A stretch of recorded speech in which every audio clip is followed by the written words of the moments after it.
bars. First in. Dr. Dre with the yep. Well, you missed one. You got two yeps, but it's usually three. JayZ 448, what's up? Chris, Reggie will be on in a few minutes. It's just me solo for about 7 minutes. Big time, how's it going? McGill West, what's up? Curious to see how this one goes. I think Edie will be a good guest. I understand there's a bit of hate towards him in the community, which, to be honest, I don't understand a whole lot of. So I hopefully you guys can fill me in on why you guys aren't so happy with Edie. But Nick B says, I wonder how much his story is going to change this time. See, that's the part I don't understand. Like where you guys say he changed his story. I just might not be up on what he said in the past or something, but you guys will have to let me know so I can ask him and get it cleared up. Edie isn't liked by the family. Okay. It's a big time set. Alright.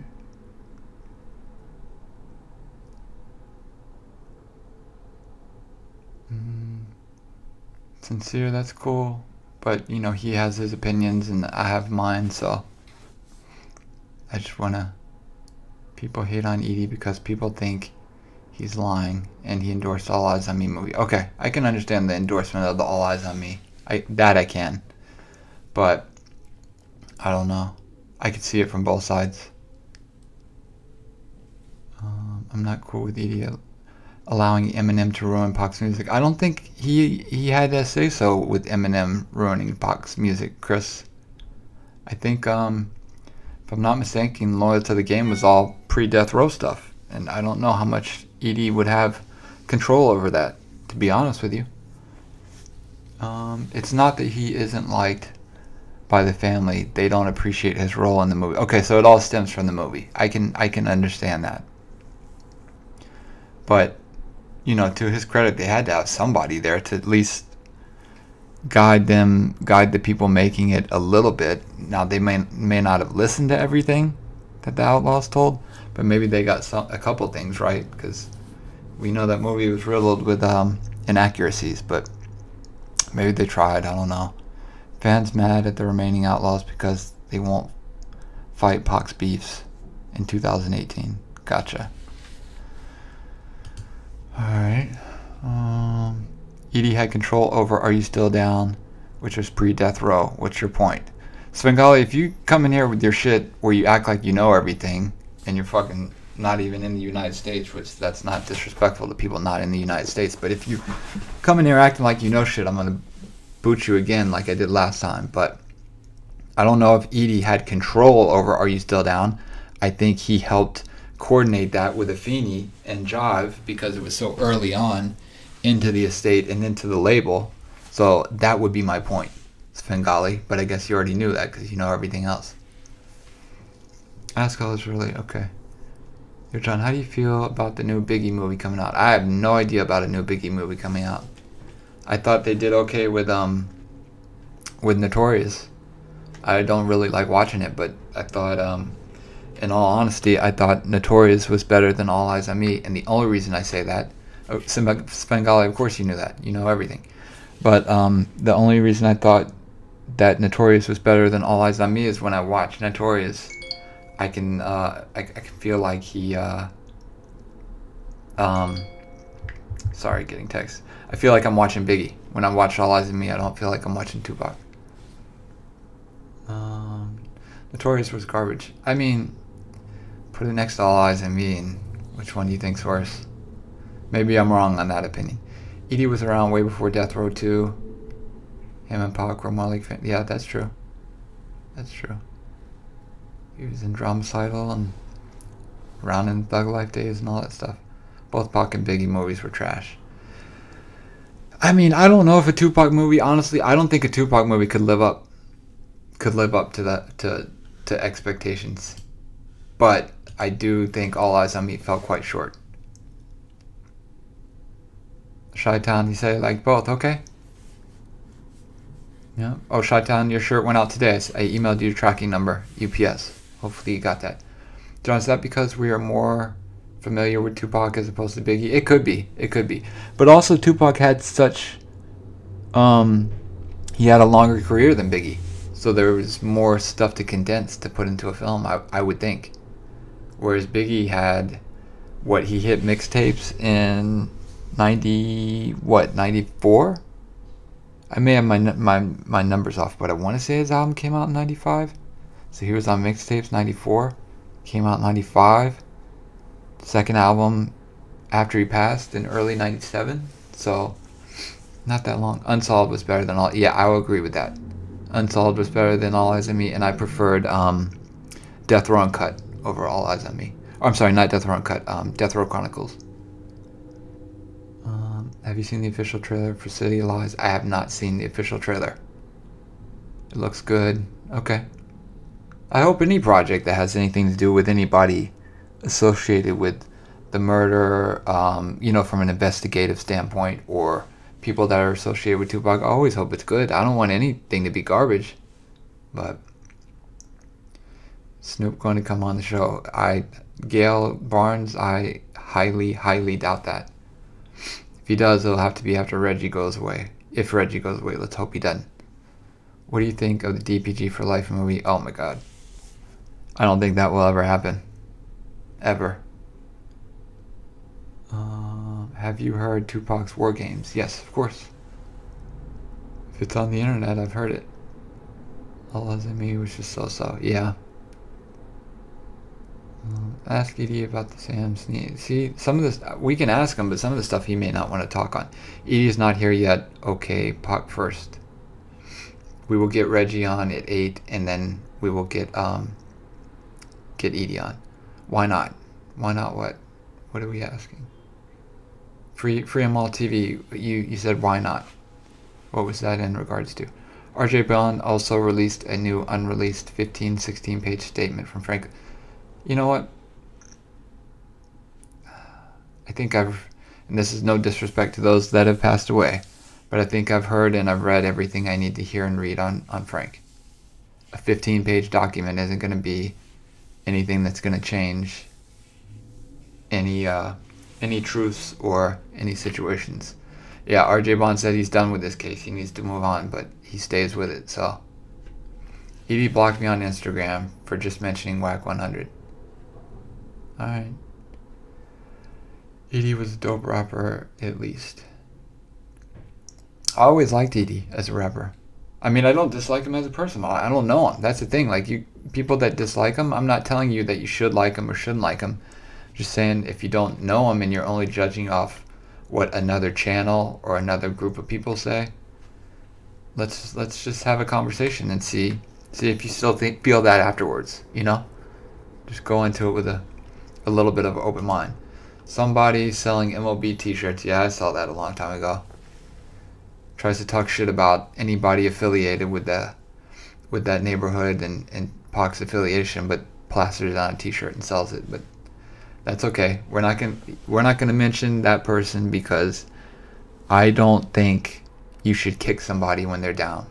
And I'm not saying he's down, but I'm saying he's not active and he's not speaking on me or Reggie, so I'm not going to speak on him. John about to give ED a back massage when he comes on. Svengali, I'm about to give you a fucking boot right now. Let's see, remove. There you go. So you can listen and not chime in with your fucking know-it-all shit. And I'm not saying I know it all, so I'm not saying that you know more than me. I'm just saying the way that your condescending attitude is all the time, it gets fucking old. And I know for a fact you never touched base in California, so that alone pisses me off.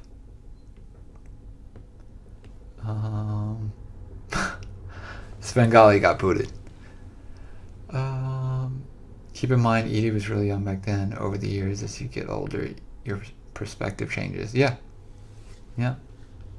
And you grow up, and sometimes, you may not want to. I don't feel the same. I was 17 in 1996. I don't feel the same way I felt about certain people or certain situations now that I did then. You can't expect somebody else to. But that's okay.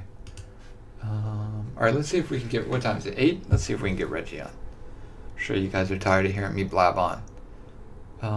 CC Funk, no, you are not late. You're perfect time. Perfect timing. Let's see if Reggie's ready. I'm going to mute the mic real quick, and I'll be right back, guys.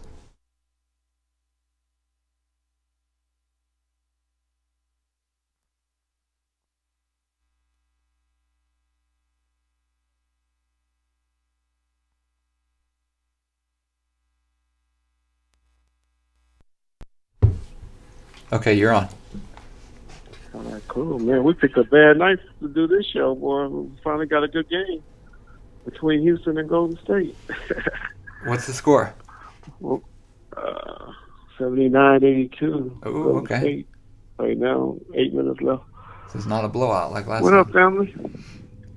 Well, John Hay, when I say family, he said that's Real's turn. That's 313 family.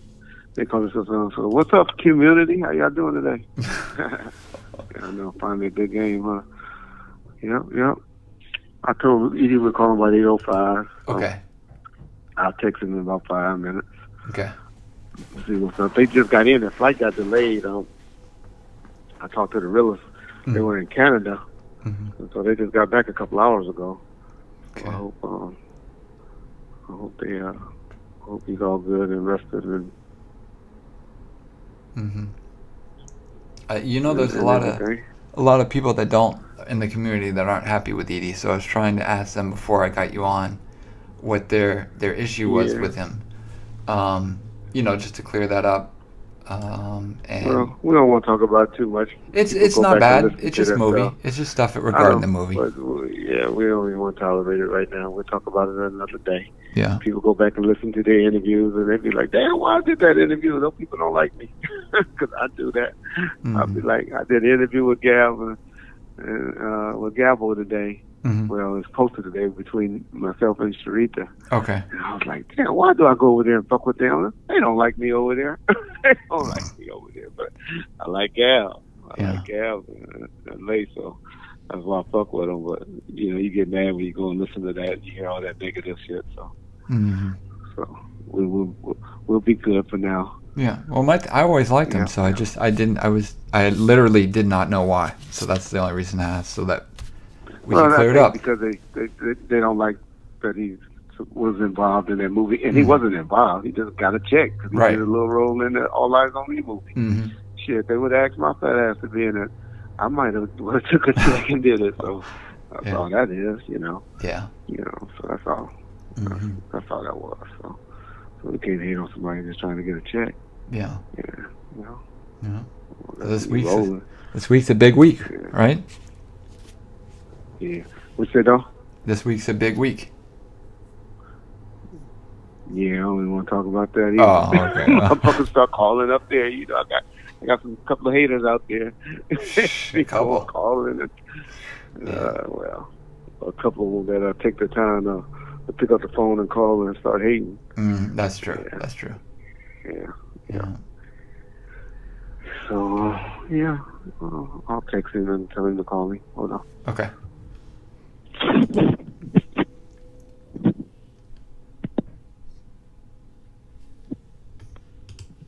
Boston P. Free Mall TV, thank you for that donation. Appreciate that.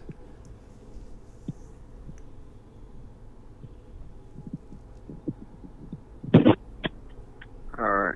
Okay. Thanks, B-Dash Lee. ED. What's up? How you guys doing? What's up, Boss Don P? Chi-Town, my town?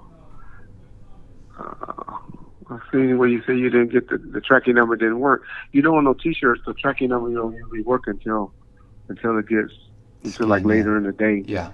Yeah, once it gets picked up and all of that. So try it a little bit later on. Yeah, try it later on tonight, and you'll see it. It'll say accepted. Oh, murder rappers in the house. Mm-hmm. Man, I'm suing now. Don't y'all think I should sue Greg Cadies and Michael Dorsey? All that love I was giving them. They made me look like a big old rat. Now y'all can officially call me a snitch. Y'all used to couldn't call me a snitch, but now y'all can. No, it's all good. I know how that TV shit go. Yeah. MacArthur Productions, what's up? Yeah. And y'all check out the interview with Lay Legend and Gabo. What y'all think? Those are some motherfucking idiots over there. Man, they are idiots. I ain't talking about them. I like both of them. I like Lay Legend. Y'all gonna believe it or not? I know a lot of y'all, but I kind of like that brother, and I really like Gab. Gab just got a cool personality. So you don't like Gab, you just a hater. But but man, those motherfuckers are. Whew. They believe he's alive, huh? Their fan base is lost. Those are the motherfucking ones in school that you just always go. You know how we do that around the ear. Mm-hmm. It's like when those motherfuckers are clowns, straight clowns. No. Big Time Lee, he's not a clown. He just play that role. He just play that role. But y'all wonder why I'm over there doing that, man. We're just trying to get the ones that could be saved. The ones that can't be saved, we just let them go. But we're just trying to get the ones to be saved. That's all. Yeah, but y'all gonna be hearing a lot more of us from with Gab and with Lay Legend. We're gonna be like them with our boy 313. We all gotta unite because we forgot. And Real had to kind of remind us. 313 had to kind of remind us what we all really supposed to be here for. We're really supposed to be here for, to get justice for Pop. I think that's what all of y'all really started, or the community really started for, right? And so, if we're trying to get justice for Pop, what better way to do it than everybody uniting instead of hating against each other, Mm-hmm. And so, if y'all put all of our voices together, we can make a big noise. So, if we can do that, and then just think how powerful we can be, because we all doing it without the cameras. We all know if we go get a camera and put a camera in front of the interviewer's face, man. John will be bigger than Vlad, in my opinion, with the interviews he's been getting on this station. It's just the only reason that he don't get the views and the likes like Vlad do, because people want to see his face or want to see that camera. So let John go out and invest in a camera and a studio and he won't be able to do it as often, but he'll be able to do it. So, all right. Let me try to call Edie. Okay. Make sure he ain't standing me up. He ain't been listening and got mad at y'all. Hold on. Okay.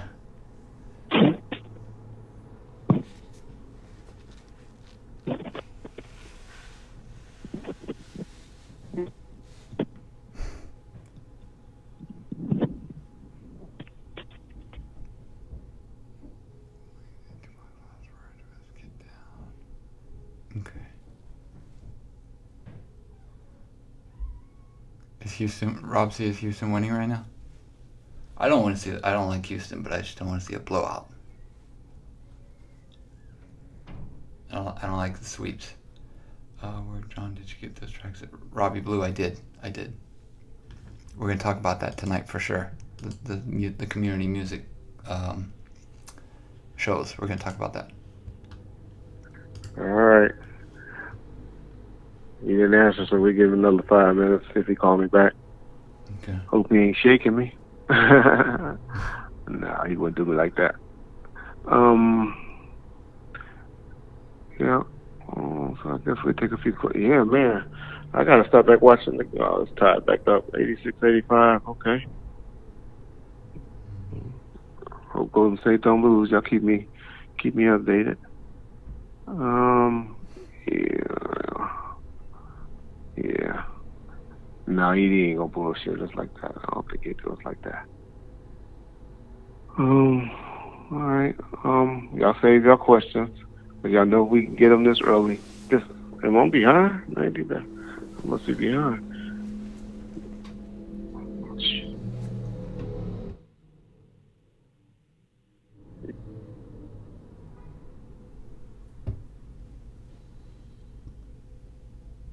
He's not gonna. We'll see. Yeah. Wait a second. Yeah, they said the one good game and we come on. Yeah, no. 91-88. Oh, Houston got them back now. All right. I'm going to try to call Edie one more time. Okay. Robbie, I can tell you now that JayZ does not own any of Tupac's music. I can guarantee you that.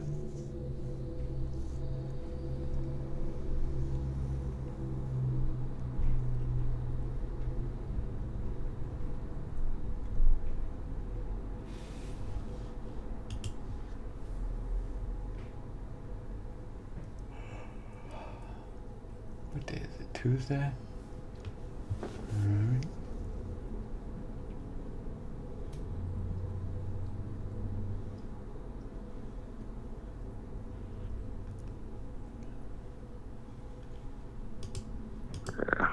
Shaking?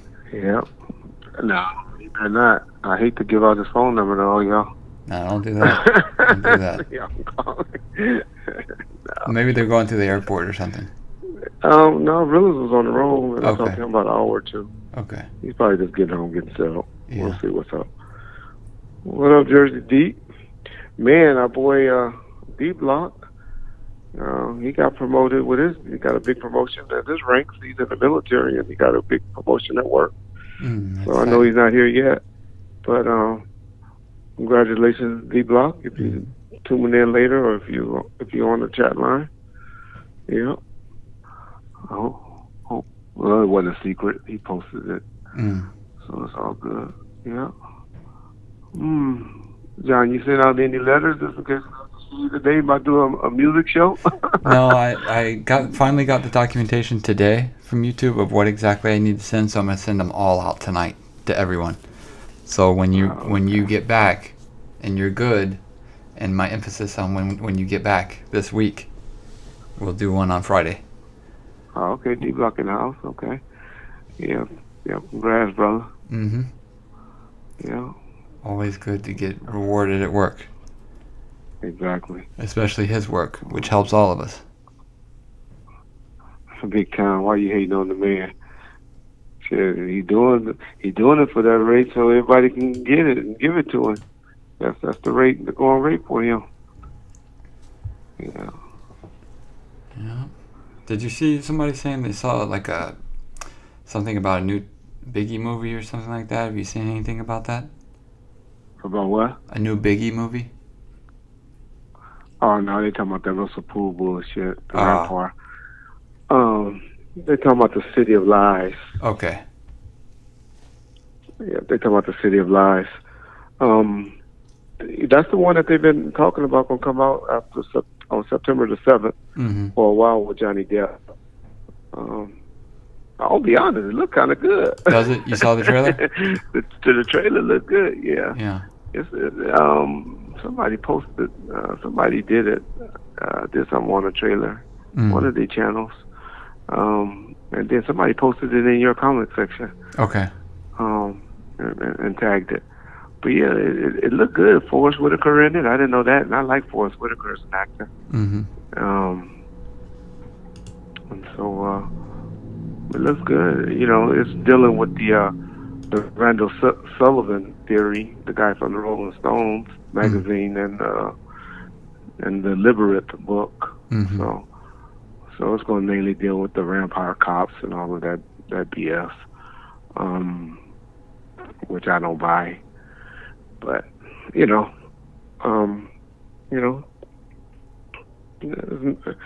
I think it's mainly about the Rampart cops and the dirty cops. Gotcha. Yeah, Russell Poole. I don't know what his role really was in the Rampart thing, but I don't think it was as big as he tried to make it sound. I heard he was just like an evidence collector on that, but I don't know. I'm tired of hating on people. I need to have a positive week. Yeah. Positive week. I like that. Positive thoughts, Reggie Wright. Positive thoughts. All right. Yep. So, yeah. Yeah, no, Edie ain't gonna shake me. I don't believe he's gonna shake me. I just think he probably just getting organized or getting caught up or whatever. Yeah. I talked to him. No, that was last time I really texted him. Though was yesterday. Okay. But he told the realers that he knew he had to get home to do the show. Mm. So I know he's not. I don't believe he's shaking us. Yeah. Okay. Yeah. Let's see, what's the score? 94-89 Houston. Oh, man. Golden State must have hit that cold 94-89, huh? With 2 minutes left. My TV, I'll be lying. I'll be putting it on hold and shit, so let me make sure I'm caught up. Okay. Yeah, they must have went cold on us. Come on, Durant. I don't know who I want to win. I don't want no dynasty like the Lakers. Yeah.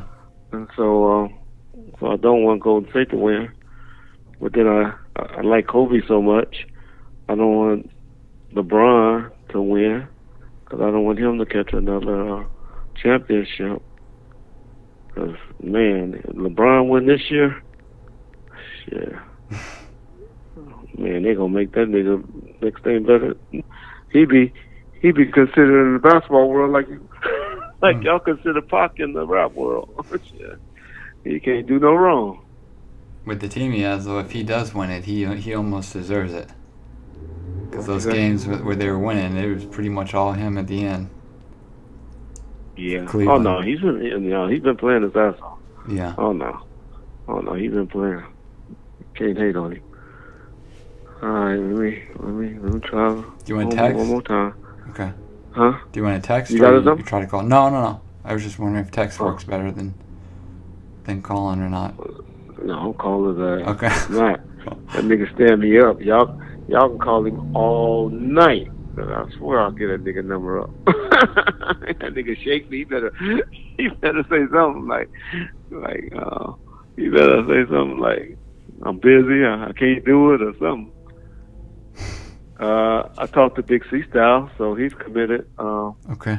to me for about Friday, if everything goes well for me. He committed Friday or Saturday, whichever day we decide to. Okay. And then I want y'all to look up a guy named Kevin Black. Kind of introduce y'all to Kevin Black. Kevin Black, DJ Kevin Black. He gonna do it. He said Monday, but I'll see how our schedule go. DJ Kevin Black is he the guy that I give credit to for starting street teams. If y'all know anything about music street teams, he got a big raspy voice, like but he was a big DJ at first. He used to do this club in Long Beach called the I forgot the name of the club, but anyway, he was a big DJ at in Long Beach, California. What's the name of that club? And so Suge kind of found him because he was, he was pretty good at DJing. And Suge gave him a job of promotion, and this dude rose all the way from just being a street team promotion guy to going to work at what was that? What Corrupt was for John McClane. It wasn't American. What was it called? Contra? America Can. Damn, what was that company? IGA, Interscope, Gap, and A&M Music. And then he went from A&M. He went over to work with Tom Wally at Warner Brother Music. Was the president of all urban music at Warner Brother Music. And then he went back and worked for Interscope. But his name DJ Kevin Black. He man, trust me, real knowledgeable in the game. If he would have been still with Death Row when Suge went to jail, which I wish it would have happened, I would still be in security because he definitely would have been the one to start running the company, I believe, because he would have been that good. Yeah. Brian Hugo V. Why do you say Tom Wally a crook? I don't know. I never heard that before about Tom Wally. Never heard that. So y'all kind of get some research and information on Kevin Black. He was real good. So we're gonna have him on next week as well. All right, let me try to get Edie one more time. See what's up. Okay. Just fucking up with the tracks. DJ Carey. I think that was Kevin Lewis who did the House of Blues Dats.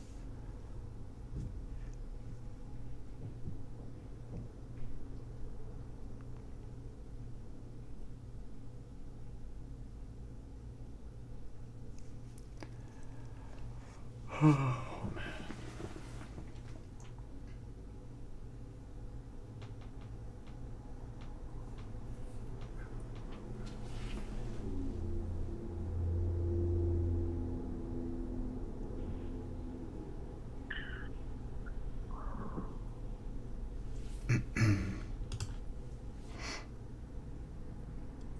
Did I get the email? Let's see. Patty, let's see what email we're talking about. I'll look right now.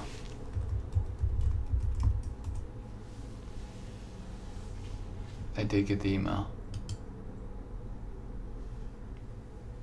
Let's see what this is.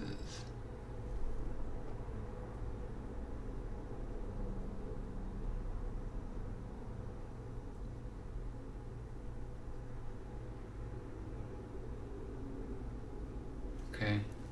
Patty, I'm gonna share this with Reggie afterwards. We'll look through it. Still shaking, Reg?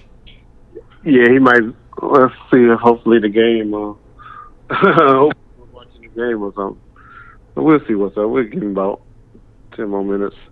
Okay. And I'll give y'all the phone number, and then y'all can blow him up. Y'all can blow him up. Y'all can tell him Reggie Wright gave us your number. He gave it to us on YouTube. Yeah. But we'll see. Mm-hmm. Yeah. So what else we talking about? What's going on in the world? What we been up to? I don't know. I don't know what's going on. You don't know what we've been up to? Rockets win, man. Yeah, that's something. Yeah, I'm sure ED gonna come through. Yeah. Yeah, I'm sure he is. And Rillis even said Thanks, y'all. he was Appreciate gonna it. come through. Rillis said he was gonna come through, so I gotta believe he told him he was gonna come through. Let's call Rillis. I ain't gonna tell him we on the line. Let's see I'll do that. Somebody said, Reggie, do you remember the Lakers game you, Pac, Suge, Hammer, Kevin, Hackey went to? I don't remember who was playing, but I remember it was at the Great Western Forum. That's the story when I told y'all when they had floor seats. Mm-hmm. And they ran into LL Cool J. Somebody said on the chat board that it was behind Kadada. Kadada? I don't even know how to say her name. Yeah. Kadada. Yeah. But I know that Pac didn't, LL was trying to holler at him. Mm-hmm. And Pac was like shined him on, like, nigga, fuck you, nigga, get out my face. Like he didn't want to be bothered. Yeah. Be bothered. I didn't know what the reason was, but I don't think he was fucking with Kadada yet. So that's why I don't think him and Kadada had hooked up yet. Cause I don't remember seeing Kadada around until about the last three months of Pac's life. The last 3 or 4 months. Mm-hmm. And this was, I guess the Lakers was playing, so this had to be like January, February, March. Mm-hmm. Yeah. So who knows? I don't know. But it might have been behind her. Who knows? Yeah. But that's what happened with that. Yeah. So it was cool. Oh man, you got me talking about something Corsenio talked about. I'd love to know what he said, what he read. Mm-hmm. That's the accurate term. What he read. Well, Papa G was there too. I don't know shit. I don't know. I don't remember. Yeah, Rocket 2-2, huh? So it looks like we're gonna have a series I'm kind of glad that the Rockets did win. Mm-hmm. At least we get some basketball for a while. Yeah. At least we have some basketball on Memorial Day, huh? That's what I was saying. I don't like the sweeps because they go by so quick. The finals are in playoffs, so at least if it's a series, you get more games. He said, "Ella used to hit Kadada." Okay. I need my historians, Kenneth or Tavo or something like that. What's up with the life insurance policy? What y'all know about that? I'm just starting to hear about that. Thank Measy 195. What's up with that, y'all? Well, I don't know if I saw any of them on the line. I think Kevin McClain was on. Hopefully he's still here. Okay. Let's see. Oh, I know Edie, where you at? I know Edie shaking me, y'all. The life insurance thing is just a rumor. Okay, I didn't think so, but I was like, now I know we did put those in our contracts where we had the right to put a life insurance on you, but I don't ever remember doing it, and I sure don't ever remember making no payments on no policies where the bookkeeper was like, because even though I didn't deal with the money, trust me, I knew how every penny was getting spent or coming out. They would be like, Reggie, we need to pay. We need some money so we can pay this. We need some money so we can pay that. Yeah. Looking for the truth, 100. I hope he's not playing games with me because I swear, not all of y'all calling drive me crazy, but it's about 10 or 15 of y'all that will. And I swear on my mama, I will give that nigga number out. If you play me like that, don't tell me you're going to do something. Just don't do it. Yeah. You say 73,000 unclaimed? I hear it's a little more than that, Dog Man TV, that they're trying to say. I heard it was a little more than that.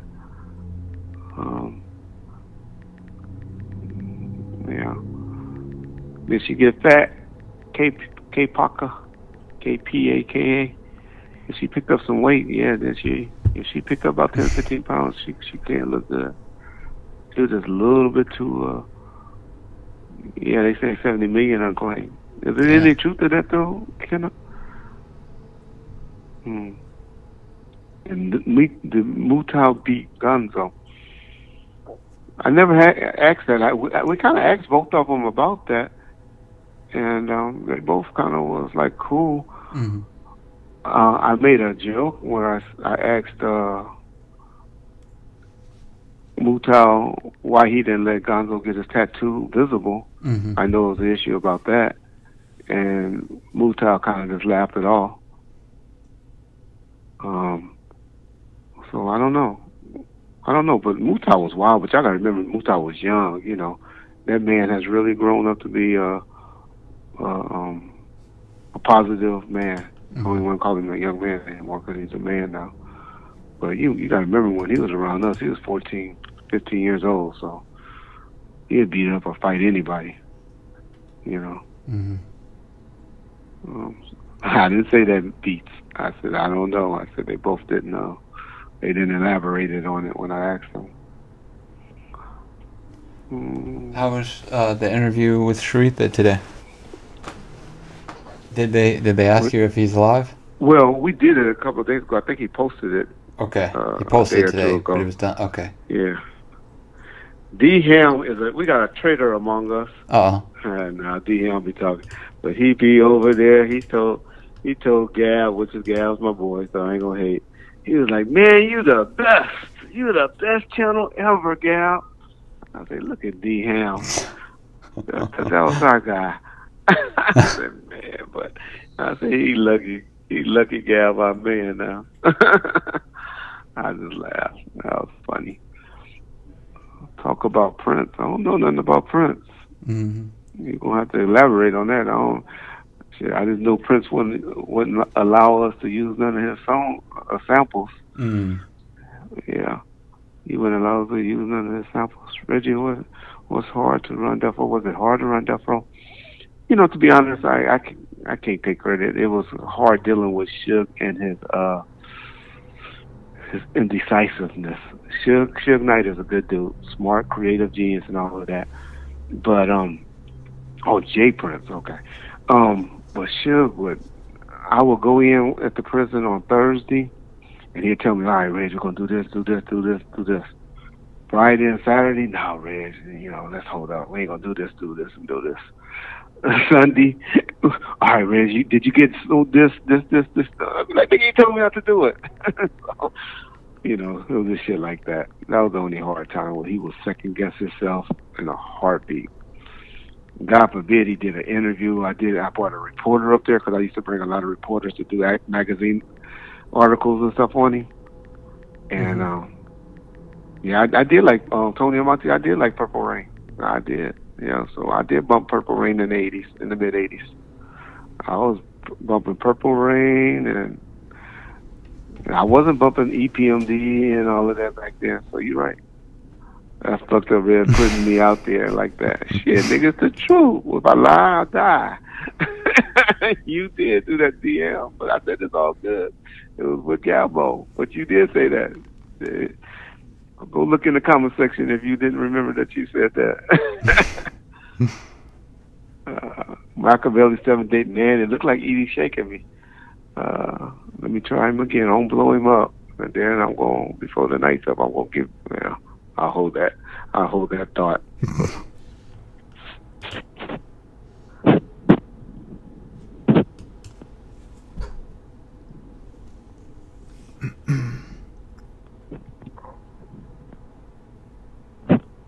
Hello? Mm-hmm. Yeah. Can you hear me? Hello? Yeah. I think I'm listening. Oh, okay.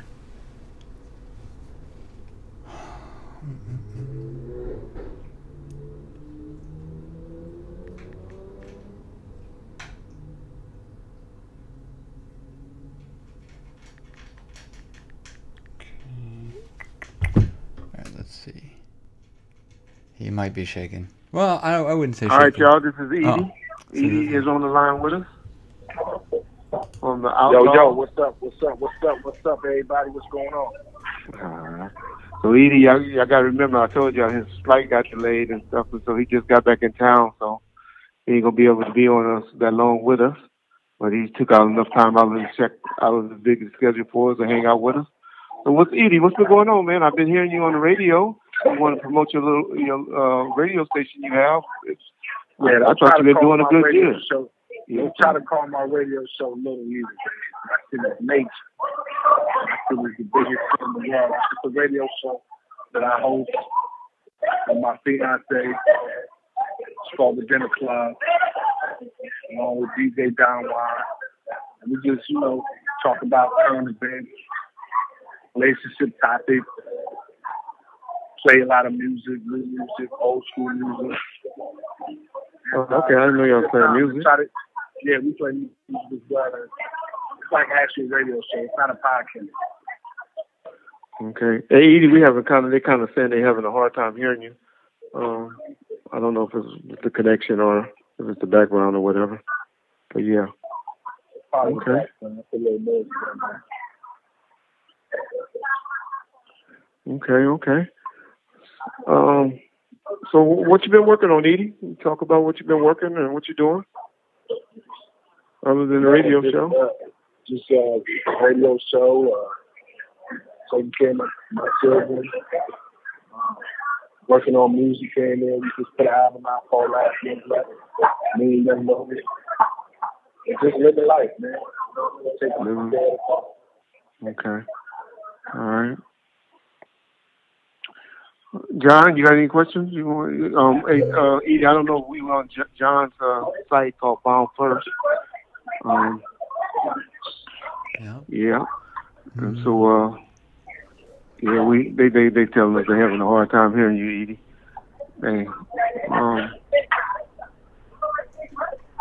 Put your ears closer to the computer.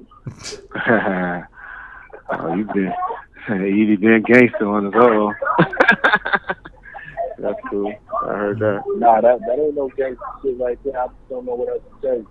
Yeah, okay. As loud as I can. Yeah, I got you. Okay. All right. Go ahead, Rich. No. Well, to be honest, if we can't hear him, it ain't worth trying to do. So we'll check out with you later, Edie. We can't hear you, homie. And it's just a waste of time if we can't hear you, big dog. I can't hear nothing I'm saying. No. I mean, you're responding to me. I can hear you. I'm telling you, they saying they can't hear you. I can hear you, though. People can't hear you. Yeah. Okay. All right, John, go ahead. You can ask Edie a couple of questions if you have. Okay, Edie. People seem to give you a bad rap because of what the participation with All Eyes on Me. What, from your side of it, how do you feel the movie came out, and were there any things in the movie that you would have done differently? No, the movie was a piece of art. It was a movie about somebody that's no longer here, and unable to tell his own story. So it's going to be imperfections in that. The producers and the writers and the directors, they took creative liberty in certain small areas, but for the most part, that movie was basically based on facts. You know what I mean? Other than the Jada Pinkett story, okay, Pac and Jada wasn't really that close. If you really want to get down to the truth of it, they had times where they were very close, but towards the end, they weren't really that close. Right. You know what I mean? So the writers had to kind of take a little creative liberty to make a story. Gotcha. Now, Jada may have not appreciated that, and some of the people may have not appreciated that, and I understand that. You know what I'm saying? Sometimes people want it the way they want it, and it is what it is. But I know going into it, the producers, the directors, the writers, and everybody that played a part in that movie was putting their best foot forward to make sure Pac was represented in a positive light. And, it's a piece of art. So some people going to like it, some people ain't. It is what it is. Okay. Cool. Hey, Edie, the one question that, and I respect, because I know what's up with it, and then if you can answer it, cool. If not, then we'll just go on to the next thing. Was on the show, on the A&E show, you had said something about where, if you can explain, because I know you were talking about the police or something like that, when they said, you told them, they said something about Pac told you to get down or be careful, go ahead and do what they're saying so they won't shoot you. Were you referring, you was talking about the police, not the people that just shot at him? Or who were you referring to when you said that? I think it was obvious. I was talking about the police. Exactly. The people that did the shooting wasn't there no more. They ran. They left. Exactly. So I don't know who had that confused. Yeah. Who had that confused? You know what I mean? Like sometimes people just trying to look for little things just to, you know what I mean? Yeah. Because they ain't got nothing else to do. I get it, but everybody who understood know who I was talking about. Exactly. Thank you for clearing that up. I'd be arguing and having debates with people about that. Like, he's talking about the fucking police. Hey, wait, don't argue with these people. You'll never win, man. They say from a distance, nobody can tell who's the idiot when you argue with another idiot. Yeah, you're right. You're right. Okay. Yeah. Edie, what was if you remember, what was the last song you worked on with Pac? What was you guys' last session? I don't remember. It's so long ago. We did so many songs. I don't remember. Okay. A lot of people are asking me to ask you to speak on "Run the Streets." How you had a verse on the first version of that one, and then I guess it was redone. Like they went back and changed it or added Storm or something like that. Do you remember that, or is that kind of hazy from doing all that stuff back to back like that? Yeah, I mean, I think it's well known. We would do songs and we would change verses and redo them over. That was just one of those instances where we did it over. Okay. All right. Let's see what else people are asking on here. Does Edie have a relationship with Castro? And if so, how is he doing? Kenneth McLean asked me to ask you that. Castro is my brother. Period. Next question. All right. Do you remember the song "Till My Dying Day"? I guess it was a pre-Death Row song. I think it was Dramacidal with Pac. Yeah, I think they probably calling it something else. Okay. But I know what you're talking about. Okay. Okay. Let's see. Okay, sorry, we get a lot of questions coming through here, so it takes a minute to try to find some. Okay, somebody said, John, ask him if Tupac was leaving death row. That undercuts all the conspiracy theories. Did he ever talk to you about that? Next question. Okay. Reggie, you got anything? I'm not getting much. Oh, I was letting y'all go ahead. Okay. Yeah. So Edie, so what projects are you currently working on now? To be honest with you, Reg, I got off the plane from a long flight. Mm-hmm. Me and my lady been arguing. Oh, okay. And stuff, you know what I mean? So right now I'm working on my relationship. I'm trying to establish my relationship. Yeah. Okay, gotcha. All right. Okay, I hear you. Okay. Just real life shit, man. If you in a relationship, oh, trust me, I know what you're talking about. I go through it daily. So right now, I'm in the middle of one right now, man. But I made an agreement with you, so I'm trying to honor my agreement, and I ain't want to just leave you out there like that. No, I appreciate you doing that. And if you want to reschedule, this is the real love of hip hop right here. Okay. I hear you. I hear you, man. But if you're not in the mood, we don't. You know, if it's a bad time. Yeah. Whenever you want to check out, because I appreciate you even doing it. Because but you know, I really do. You know, and so. Nah, but we spoke like Ben. I made an agreement with you, so I'm honoring it. You know what I mean? Okay. I want to get as much done as we can within the next, you know what I mean, 10 to 15 minutes. Okay. I appreciate that, Edie. Let me hear you. Come on, John. Try to think of something while I find some good questions for him. Okay. Edie, you know, a lot of people know that you were in Dramacidal and all that stuff before Death Row, before Me Against the World and all that. When did you? What year did you first start actually doing music with Pac? Is that like 94, 93? 1992. 92. Okay. All right. Some people mentioned earlier how you had a pretty good a lot of input on the Are You Still Down album, and some of them asked if you had input on Loyal to the Game. I didn't think you had anything to do with Loyal to the Game other than the verse that you were on, but I don't know if you want to speak on that or not. I didn't have anything to do with Loyal to the Game. Okay. I was asked to help out with Are You Still Down? Mm-hmm. By Fanny. Okay. And you know, we did the best that we could. There's a lot of samples in the music. That was costing a lot of money, and we had to change those samples. So we just went in there and did the best that we could. Gotcha. So that people could have, you know, some pop music out there. Yeah. And of course, money could be made because bills had to be paid. For sure. And I think. And Edie was somebody that the estate and Mr. Shakur really had a lot of respect for, because he was the main one that when we had an agreement to turn over all the music to the estate and Interscope, he was the one that they had in charge to be there to receive it and to go through it, and you know, that I pretty much was turning everything over to. And so just to show that the relationship he had with the estate and everything, Edie was very instrumental in that, and he can contest that we gave the music to the estate. And he was the one kind of, you know, when they couldn't think of songs that was missing, he would say, hey, where's this song at? Where's this song at? Gotcha. You remember those days of Skip Taylor? My memory was a little bit better back then. Yeah.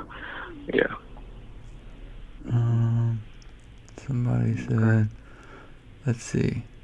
Edie, do you remember having those meetings, right, with me? Oh, yeah, for sure. Oh, okay. Yeah. Yeah. I just don't remember all those songs like I used to. Oh yeah, I know what you're saying. Yeah. And plus, you had help. You know, you had your other Outlaw members with you as well. Right. Yeah. Have you talked to Storm lately, Edie? No. Okay. No. Okay.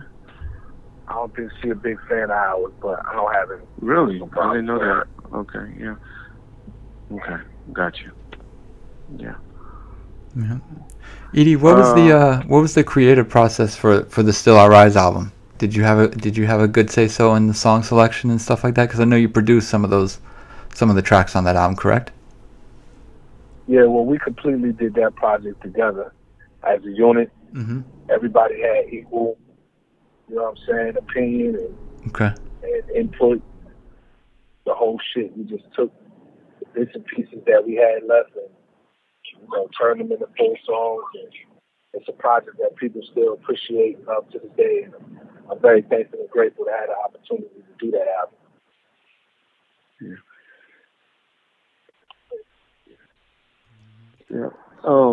EDL, can you mind sharing a funny story or a good story, that memory you have with Pop?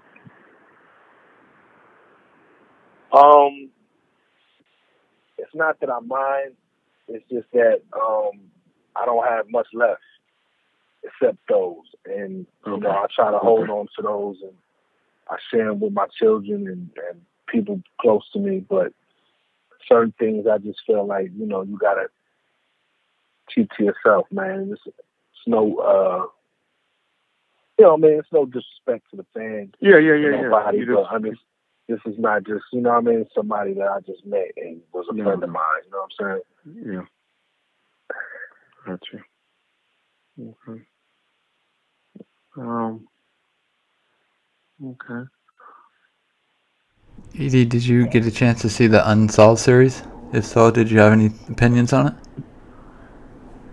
Nah, I didn't. I actually saw maybe 2 episodes, but I didn't see it in its entirety. And I don't want to, you know, give my opinion on it if I haven't seen the whole thing. So, you know, when I get a chance, I definitely plan on watching the whole thing. But as of today, I haven't seen the whole thing. So I'll reserve my opinion on it to when I do. Okay. Are you aware of any pop music that's coming out in the future? Are you working on anything in regards to with Interscope or anything for a future release? Anything on the horizon that you know of? No, I don't have any involvement or anything that has to do with the estate of Tupac Shakur. Okay. I just, right now, at this point in my life, I focus on my businesses, outlaw-related stuff, and the estate is ran by people that choose to do it the way they want to do it, and one of those choices is you know, not to have us involved. Okay. And I'm okay with that. Mm-hmm. Okay. Yeah. Let's see.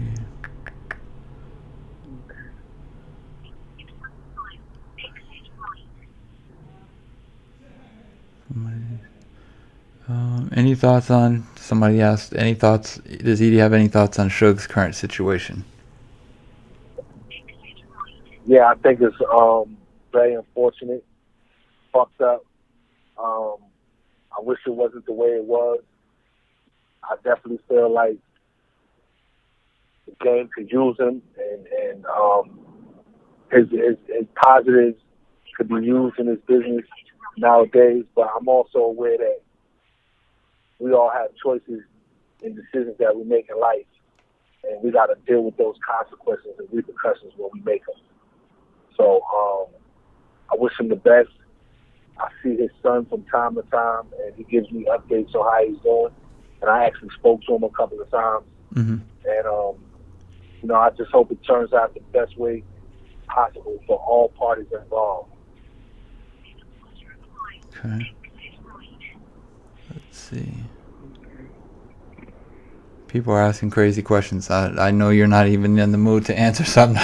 I'm not gonna ask him. Reggie, I'm sure you're seeing the same thing. Somebody says best memory of Death Row Records, Edie, whether that's during Pac or after Pac. Man, really, it was just being around the talented people, both before and after. Mm-hmm. You know, it was just, you know, Death Row was a melting pot a melting pot for a lot of talented artists, writers, producers, musicians, and that was the dopest part for me, being able to see all these people working towards their dreams and using their talents to get them in, not only change their lives, but change the lives of the people that was around them. You know, I never seen anything like it up to that point. Okay. All right. Somebody says, why isn't Mopreme considered an outlaw member? I don't know if you want to speak on that or not. I mean, it's real simple. The Outlawz as a group were the combination of two groups, Dromicidal and Fatal and Felony. Mm-hmm. The Outlaw Immortals was a collective of 2 members from Thug Life, all the Outlaws, and Pot. Mm-hmm. So it's just it's just that simple. But, you know, it's kind of like exercise of futility. It's like we all the same. Mm-hmm. We all one and the same. We all, you know, on the same branch, I guess, on a tree that's called Tupac. Okay. Who do you consider outlaws on EDI? If you can name them.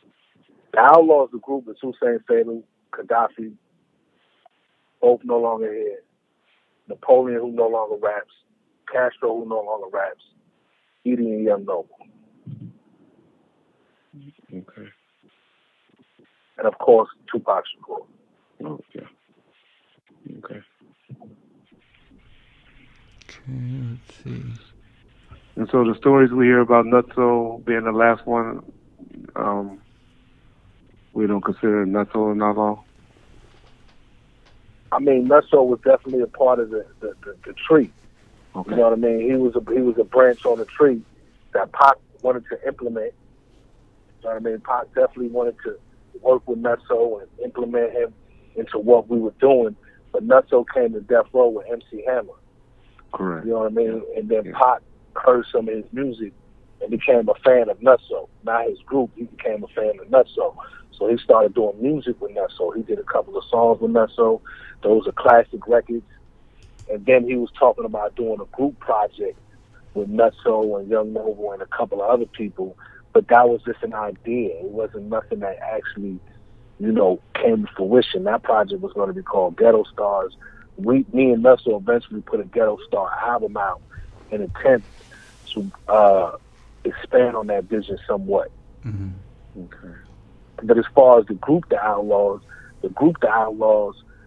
is who the names that I mentioned. That you mentioned. Yeah. It was a combination of two groups, like I said, Dromicidal and Hussein Fatal. Hussein Fatal, rest in peace, is actually the person who kind of led us to call ourselves the Outlawz, because we already had a song called Outlaw before Hussein Fatal was in the group. For the most of the time we were at Death Row, we were referred to as the Lil Homies. Yeah. None of us really liked that name. Hussein Yeah. Fatal said one day, why don't we just be the Outlawz? And that was the end of it. Mm-hmm. Okay. Could you just speak on Wack Deuce and Gonzo and just tell their roles as well? Would you consider like with Nutso the same as Nutso? Not really. You know, Wack is a different story. He definitely outlaw affiliate. Okay. Somebody that we, you know, spent a lot of time with, shared a lot of great times with, and did a lot of, you know, we did some music together. But it goes deeper than just like some rap shit.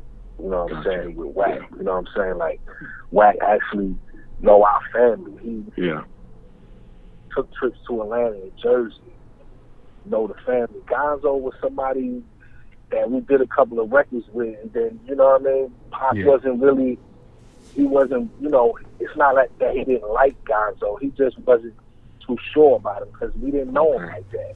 Yeah. We got to know Gonzo more after Pac died. You know what I'm saying? But we was, you know, Reg, when we was at 5908, and Gonzo used to come through there, we got to know him then. And we did some music, and, you know, he had his label pay me some money to do an intro for him. Mm-hmm. You know what I mean? I got paid to do that. You know what I'm saying? Gotcha. Like, that was business. You know what Yeah. I'm saying? Whack and Nutso was a little bit different. Okay. Okay. You were obviously involved with the One Nation project. I'm sure you've been asked about this 1,000 times, but do you feel that was a project ready to go, or do you feel there was still a lot of work to be done before what happened in Vegas? Nah, I wasn't done. Okay. I wasn't there done. Okay. What's your opinion on you know, at the MTV Music Awards and the part where Snoop is trying to put it like things didn't happen the way it did, or what was your thinking on that? Did you feel intimidated by any of those guys from Nas' side? Well, I wasn't there. Oh, you weren't there. I got to be honest. I wasn't there. I was still in LA. Okay. But from what I heard from the people that, you know what I'm saying, I was there, it was no type of intimidation whatsoever. Exactly. Yeah. You know what I mean? And, you know, I know my niggas ain't got no reason to lie about the situation, because for what? You know what I mean? There's no points earned for lying about something that just was what it was. Yeah. Yeah. Okay. You have reached your destination. Yeah. Okay. Big Psych. But I will say this. Go ahead. People can perceive things two different ways. So, you know what I mean? I'll just leave it at that. You know, some people can look at it one way, some people can look at it another way, and they could be both looking at the same shit. Well, when you come back in that week when you came back then, did you hear that Pac was like, okay, we ain't gonna, you know, Nas and I are kind of cool right now, we worked it out, or we talked about it, they got it worked out, or he never spoke on it to you? I mean, that's exactly what we talked about. You know what I mean? That's exactly what we talked about. Exactly. Yeah. That it was no more beef. It was no more beef, exactly. Yeah. Okay. Okay. Edie, what do you feel when 5 more minutes, fellas. Okay, 5 more minutes. What do you feel about people that have these crazy conspiracies about Tupac being alive? Does it bother you, or are you so used to it now because it's been so many years? I mean, I understand that, you know, he's a phenomenon that happens, you know, pretty much once in a lifetime, where people get so emotionally attached and involved in an artist that they can't let him go. Yeah. You know what I mean? So I understand it. It sucks for his family and the people that really knew him and loved him, because shit, we would love for him to still be here. We would love for him to be in Cuba somewhere, you know what I mean? And, you know, us going on trips to visit him, and, you know what I mean, him giving us things to do when we get back to the States. That shit would be dope. Yeah. Neil, well, no, I can't ask you that. You tell me. Yeah. What can I ask you this then? I know you told me you want to hold on to your famous stories. What is one of the, and I think you said the work ethic, but what was one of your favorite learning lessons that you got from Pop? If you can ask, if not, you can say go on. Okay. I mean, just like really, really, really, truly believing in yourself. You know what I'm saying? To the point where some people consider you crazy and delusional, but you just have so much belief in yourself and confidence in yourself that you're going to get whatever you want to accomplish. You know what I mean? Even if it takes you to die.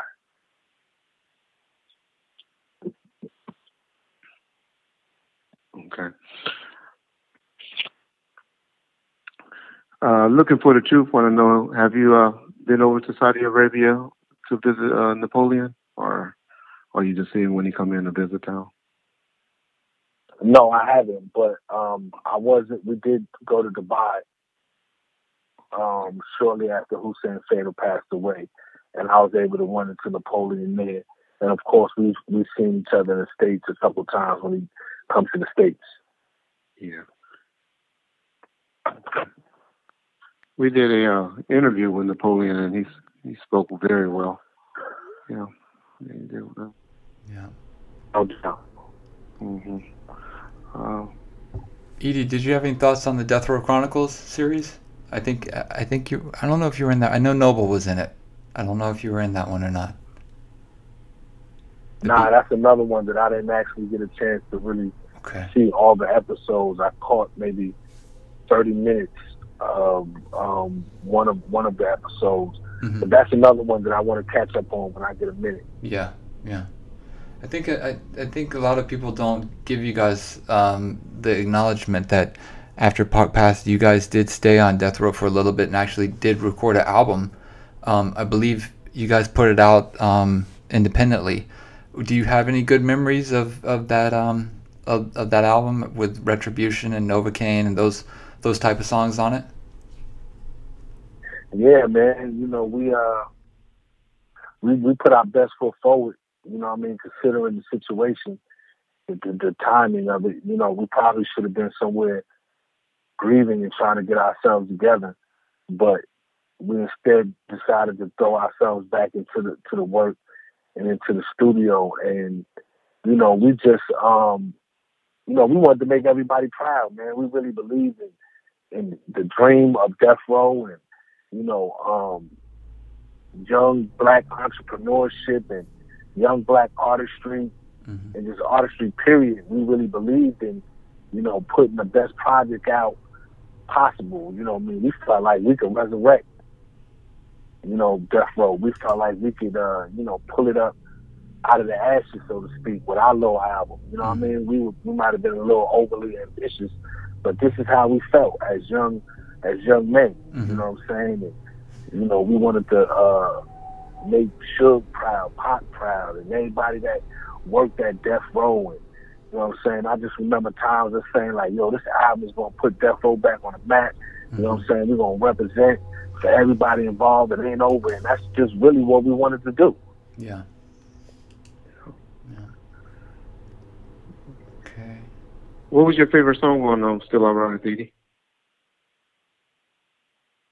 Oh, man, that's a tough one, man. Probably my favorite song on Still I Rise would probably be the title track, Still I Rise. I just, it's one of Pac's best verses. I felt like everybody that performed on that track held their own, which is not easy to do when you're coming behind Tupac. But to me, that's probably my favorite right there. Edie, I gotta ask this. I told people I was gonna ask you this when we first heard that you were gonna come on.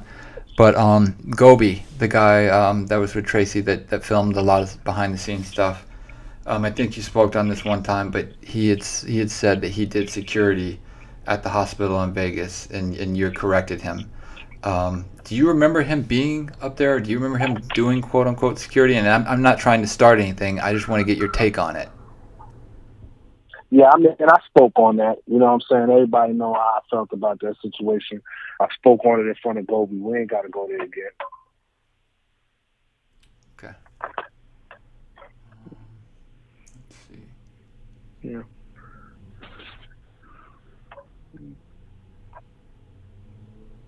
Reggie, how you feel about how you feel about the things that Frank said or did recently? What's your opinion on Frank Alexander? Yeah. He been dead for a few years, Reggie. Yeah, I know.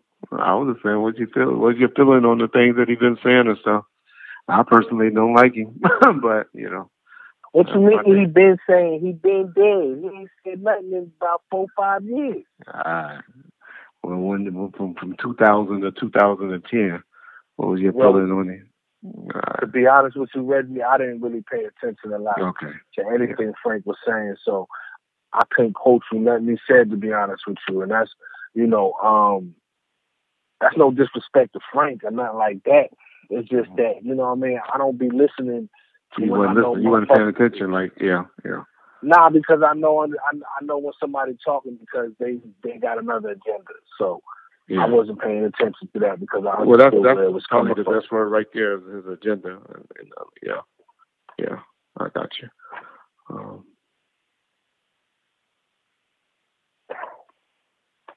Yeah. Well, Edie, I appreciate it. I appreciate it, man. There's so many questions. Too. They'll go all day, and I can hear it in your voice that you just got something else on your mind, and I really appreciate you giving us the respect to come on with, because I know how it is when you have other stuff on your mind and stuff. So I know it's kind of hard dealing with this right now. So not at all, man. I appreciate y'all being with me and having patience with me. Like I said, I wanted to keep my word. I hope it's a good interview for everybody. Get what they need out of it. Oh no, they always want to hear from any of you guys. Anybody that have a relationship with Pac, they just, they love to hear the things because they feel like they live through Pac. They, feel like they can live through Pac from hearing things that, you guys saying. So they, absolutely. And the fans, I just want to say this to all the fans out there, the real fans, y'all the real MVPs. If Pac was here, I'm sure that he would, say he appreciates y'all for y'all years and years and years of support and dedication. Shout out to, to y'all, you Reds, the whole website, everything that everybody is doing in a positive light. In Tupac Shakur's name, I'm down for. We appreciate it, man. We appreciate it. All right. Well, thanks, Edie, man. Thanks, man. Okay, y'all. Peace and love. All right, bro. Thanks. All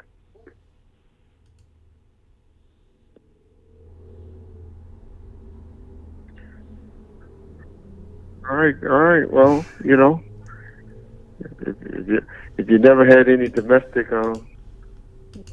issues going on in your life, then you wouldn't understand.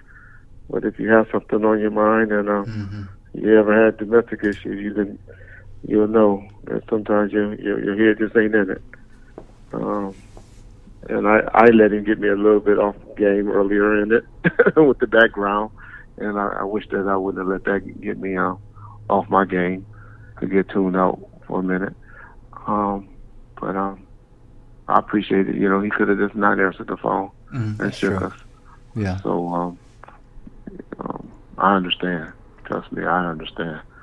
So I'll reach out to him again later and try to get him back on in a couple of weeks or whatever. But he, it was obvious that his mind, he was trying to fight through whatever's going on. Yeah. And then I was thrown off my game a little bit, and so I apologize as well. And so that's that, But he hung in there. I thought he answered the question. He didn't run away from too many questions that we asked. I think one or two he didn't answer. Mm-hmm. But for the most part, he answered our questions. Yeah. So, yeah. Like you said, he could have not come on. He could have said, a bad night, I'll do it again. I'll do it another time. But at least exactly. Yeah. That was cool. Yeah, exactly. So, people were asking some crazy questions. The noise. Yeah. If I couldn't hear the noise in the background, then y'all know he was, so he was fighting through it. Mm-hmm. He was fighting through it. So yeah. So I appreciate him still being a man of his words and coming on. Yeah. He gave us about 50 minutes. So we can't hate on him that much. Did he? I think I've only been on with you for an hour, and I think it was about 9:11. We got to him about 8:15, 8:20. So yeah, that's it's true. 9:10 now.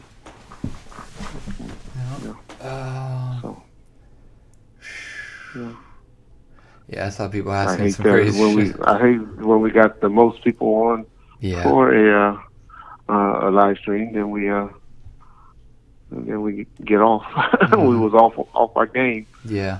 But yeah. So what we'll do tonight, we'll take some calls. I'm sure a lot of people have some calls. It seems like there's a lot of new people there. Okay. So anybody want to call in and say something, post your number and I'll call you, and then we can and then we'll take some calls. That'll be good. And we'll talk and get y'all questions. So anybody got any questions? Want to talk about anything? Post your number up. Storm is not feeling this. She's not feeling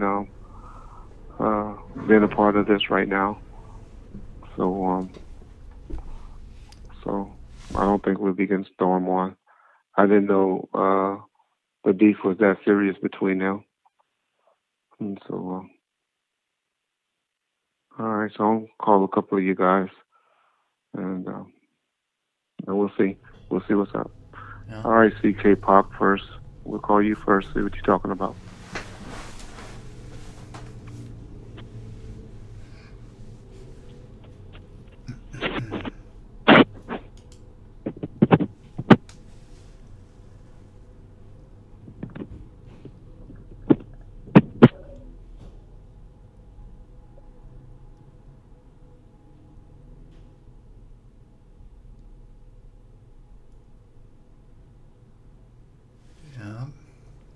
Tried to ask what I could, guys.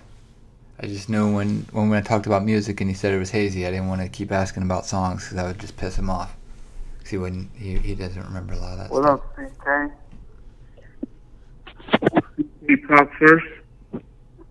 What's up? What's up? Oh, shit, man. What's up? This is Reggie and John from Bomb1st. I'm sure you know. What you got to talk about? What you got to say? I just want to say that was an alright interview. Yeah. He kind of knocked me off my game a little bit. I was ready to hang up at the beginning, but I'm glad we hung in there. I feel you were. He kind of put you under pressure. I don't think it was the pressure. I just, if he didn't want to step out, which he eventually did, my thing is, hey, talk to you later. But he eventually stepped out and went somewhere private. So he appreciate came through for you, though. Yeah. He came through. Yeah, I thought he did. A lot of people on the board wasn't happy with the interview, but we probably wasn't. My thing was like he seemed a little mad about people asking questions about Pac. Like, what's that really all about? There's something behind that. Yeah. What you think? Not sure. I'm not sure. I hadn't talked to Edie in a while, to be honest. So that was, the first time I talked to him in a while. So, yeah, because he put a post talking about he wasn't doing no interviews no more and stuff like that. I mean, somebody who ate at the same table as Pac pretty much eat no that's Pac. That part of it is derogatory, right? That's his prerogative. But he did it for us. He did it for us. So he did it for us, and he answered the questions. Like I said, I think the only question he didn't answer is about whether about the death row situation that John asked him. So I don't know what that was about, but that was the only question that he didn't answer. Yeah. But for the most part, he answered every question we threw at him. So it could have been, like I said, I was a little thrown off on the game. I thought more other questions would have came in. I didn't want to get into the conspiracy stuff because I already know there's a belief on me. He pretty much shut me down at the beginning when he pretty much said, hey, Reg, let them believe what they want to believe. And so the question there was like, okay, he don't believe any of the negative shit. He told y'all Pac is no longer with us, and he's not buying into that. And y'all got to remember, his son is the nephew of Tupac Shakur. So, yo, speaking on that, piggybacking over that, I heard the interview over on Gab channel. I thought it was a pretty dope interview. I think they kind of go hard on you in the comment section. They don't do, got but no mercy for you, bro. None of them they're not over here. They're not over here. They're not over here on our board. Nobody but D Ham. D Ham over here. Yeah, you put him on blast. D Ham. We put his number up there too. We're going to have to call him see what D. Yeah, you put him on blast, and he ain't like that. He ain't like that at all. No sir. Yeah. So but I was just messing with him. Hey, I want to ask John something. Yo, John, did you ever know Tupac? No, I didn't. I never got the chance. What did you do at Death Row? What did I do? Yeah, Death Row. I just did the website at first, and then later on when I did the website for about, how many years was it, Reggie? Maybe from 98, 99 until 2006, 2005. Yeah. Oh, yeah, you were important part of the engine, bro. You were important part of that engine. I don't know about that. Yeah. I don't know. But then... y'all got to remember websites. Most of y'all a little young, so I don't know. But websites didn't start getting big until about 95, 96. Yeah. Right. So we didn't get one, and we was a little late. Yeah. We never really did merchandise like we should. But we were giving away merchandise. We never sold merchandise. We were giving away T-shirts and stuff like that, and that's what Kevin Black would be able to explain.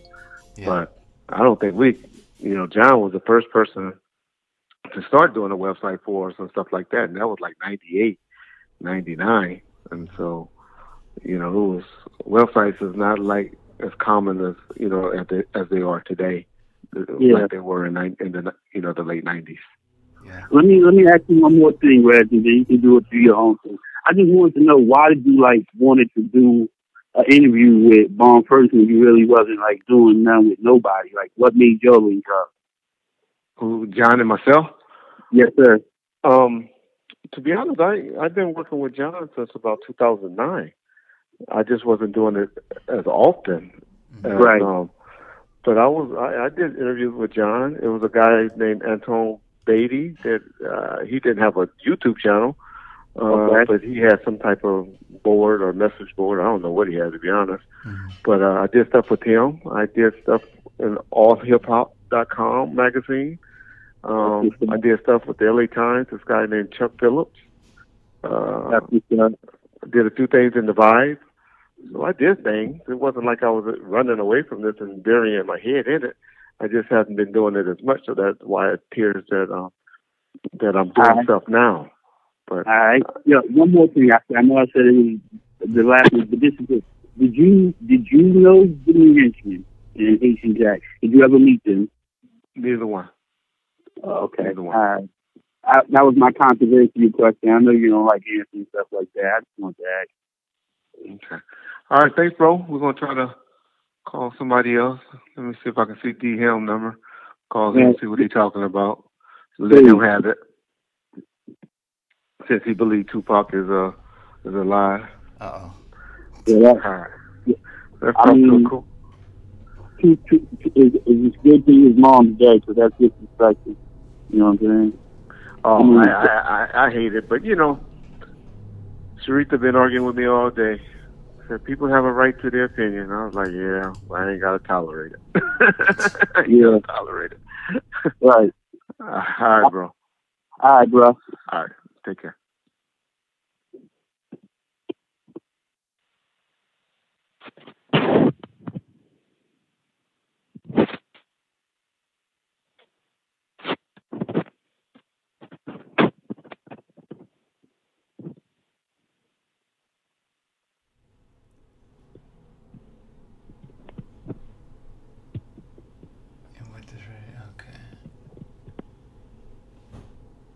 Ooh, that's a good one, LeVar Ball. I haven't seen that interview. I'm gonna have to look at that.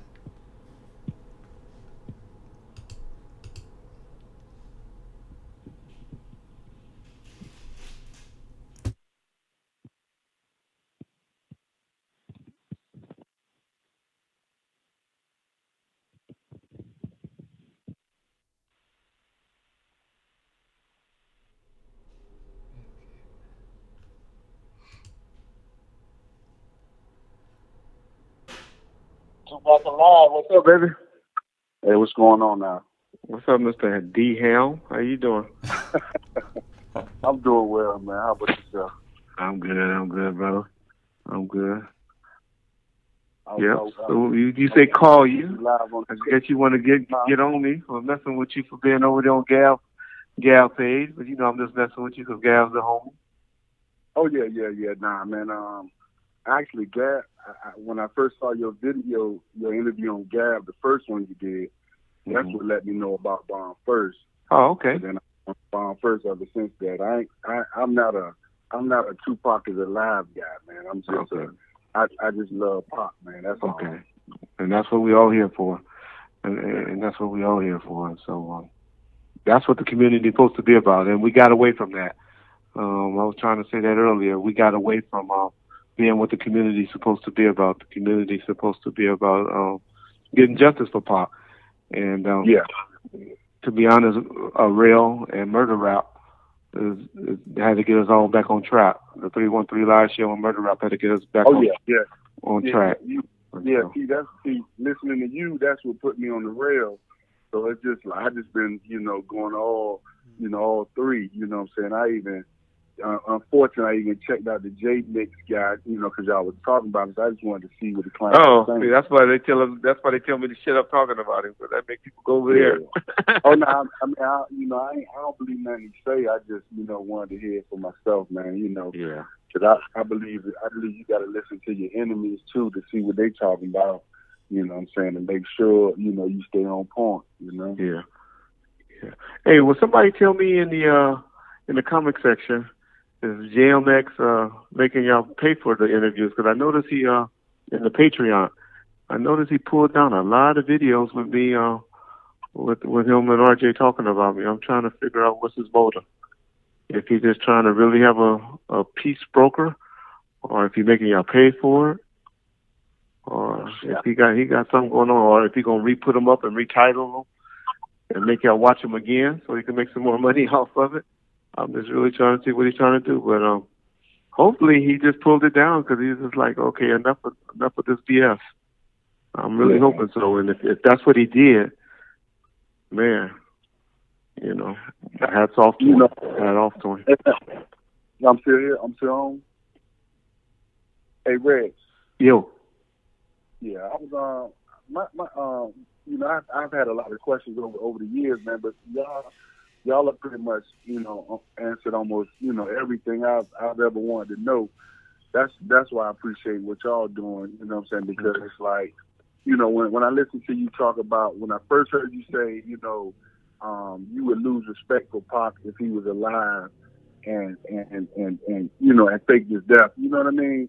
I was like, man, that sounds real in the mud. You know what I mean? Okay.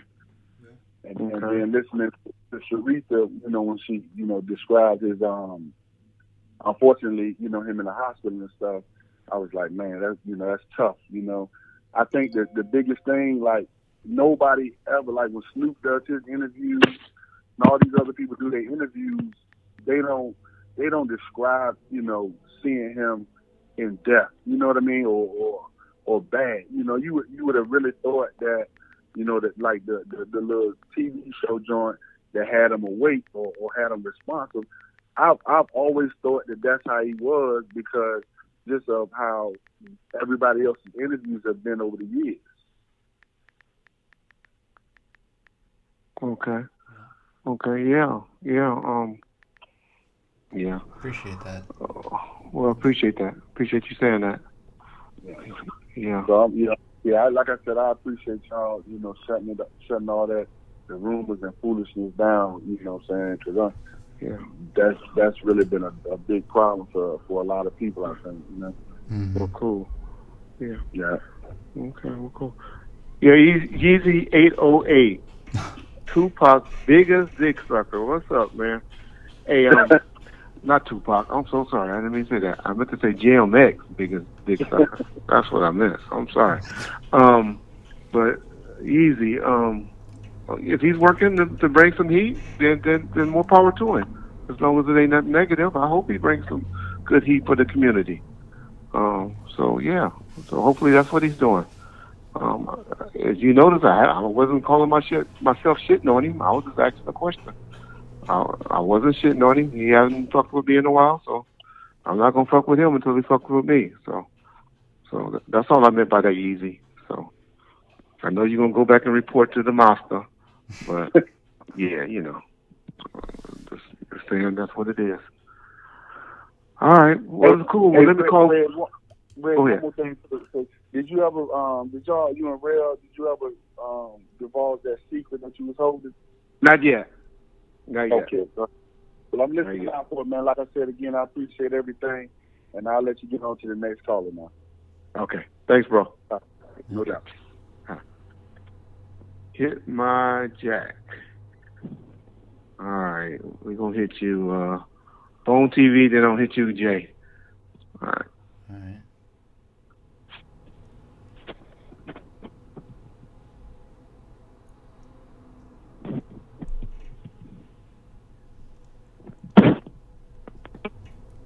Oh God, there goes easy.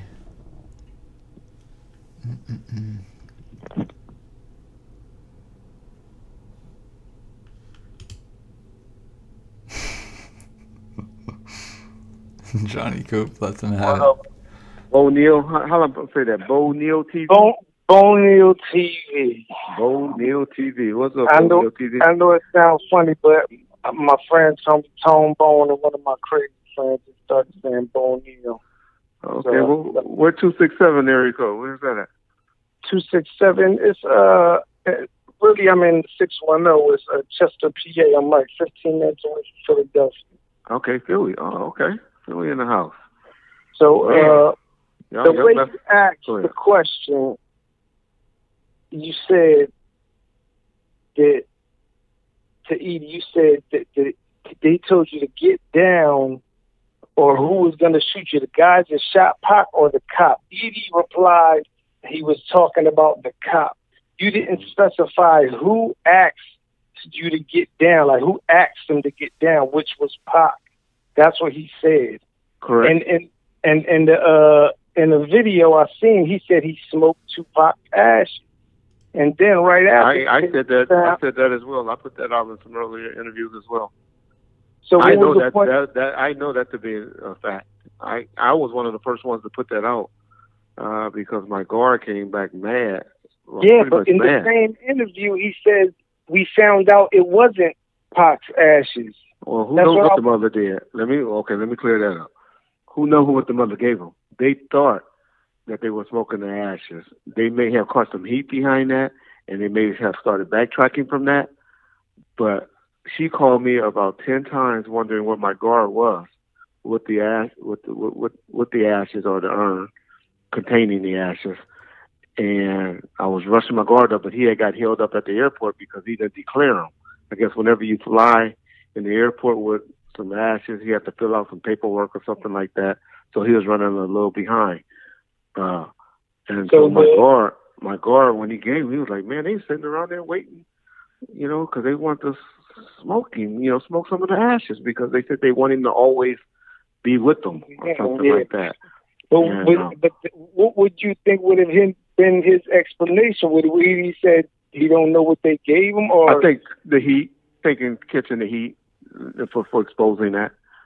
And I think maybe people didn't like that he said that. Everybody money back when you have so many people involved, the mama, the aunties, Castro, who knows? They could have just been like, man, you weren't supposed to put that shit out. That was just supposed to be for us, And there was only one more question I wanted to ask. I wanted Lay Legend to ask you when he was talking to you. I wanted him to ask you why didn't nobody touch his life insurance policy, if that's true or not. I don't know.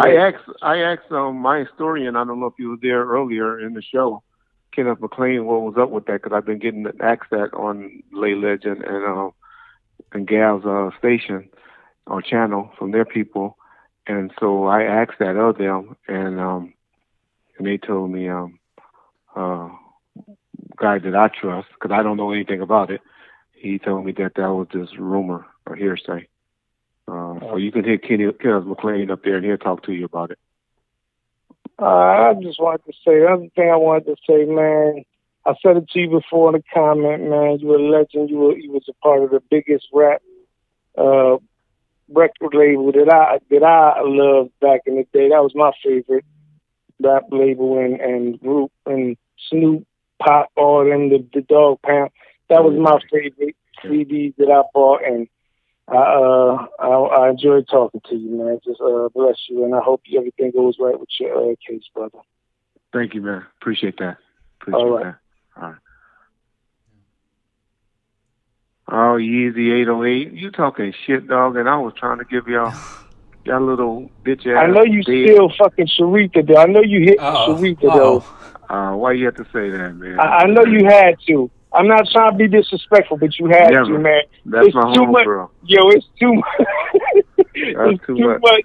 I don't know, man. There's too much love in between, yo, man. I just gotta say, and I can't knock you. Nah, he in there for life. Homeboy. Wait a minute, let me just say that. That's a snake ass nigga. Let me just tell you that. That's a snake ass nigga that will fuck their homeboy's ex-wife. Well, that's even more reason. That's even more reason. But he ain't my enemy. I said my homeboy. If he was my enemy, I would he ain't coming out anytime soon, man. It looks like she got the hots for you, man. I tried. We've been knowing each other since she was 14. I was 16. But me and her cousin, we was cool. Yeah, that was the comment that I put that you respond to, and I was like, oh shit, you responded. That's what I said. And shit. Oh, okay. I know. Yeah. Exactly, Big Maka. I would have took that chance. All right, y'all.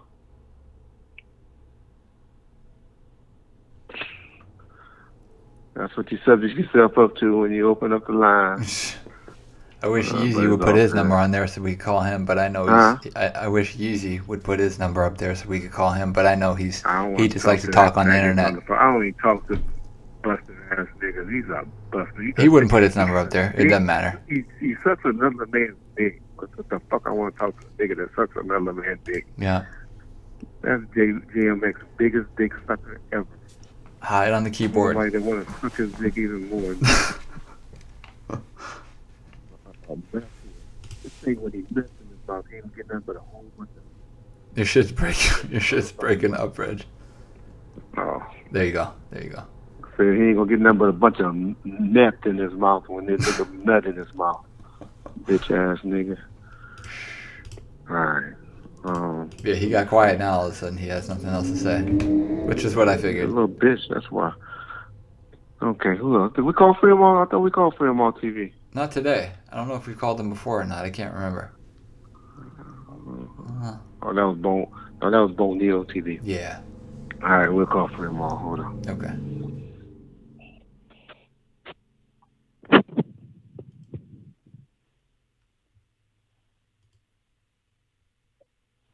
Easy, I see you're still afraid to put that number up. Keep talking. Scared to put the number out.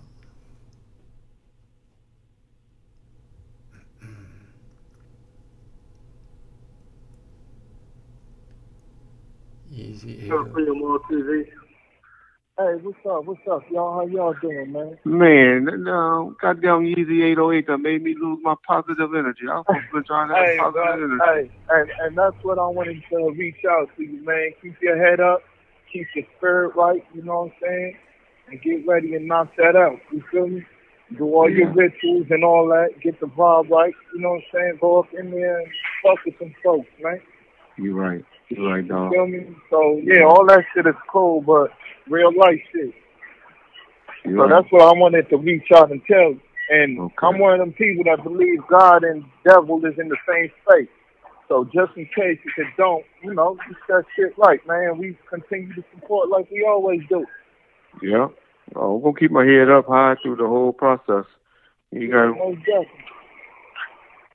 Most definitely, bro. I'm gonna stand tall. Yeah, I know. Even though I ain't that tall. I know you're on the mission. Yeah, most definitely, man. I appreciate the content and all that.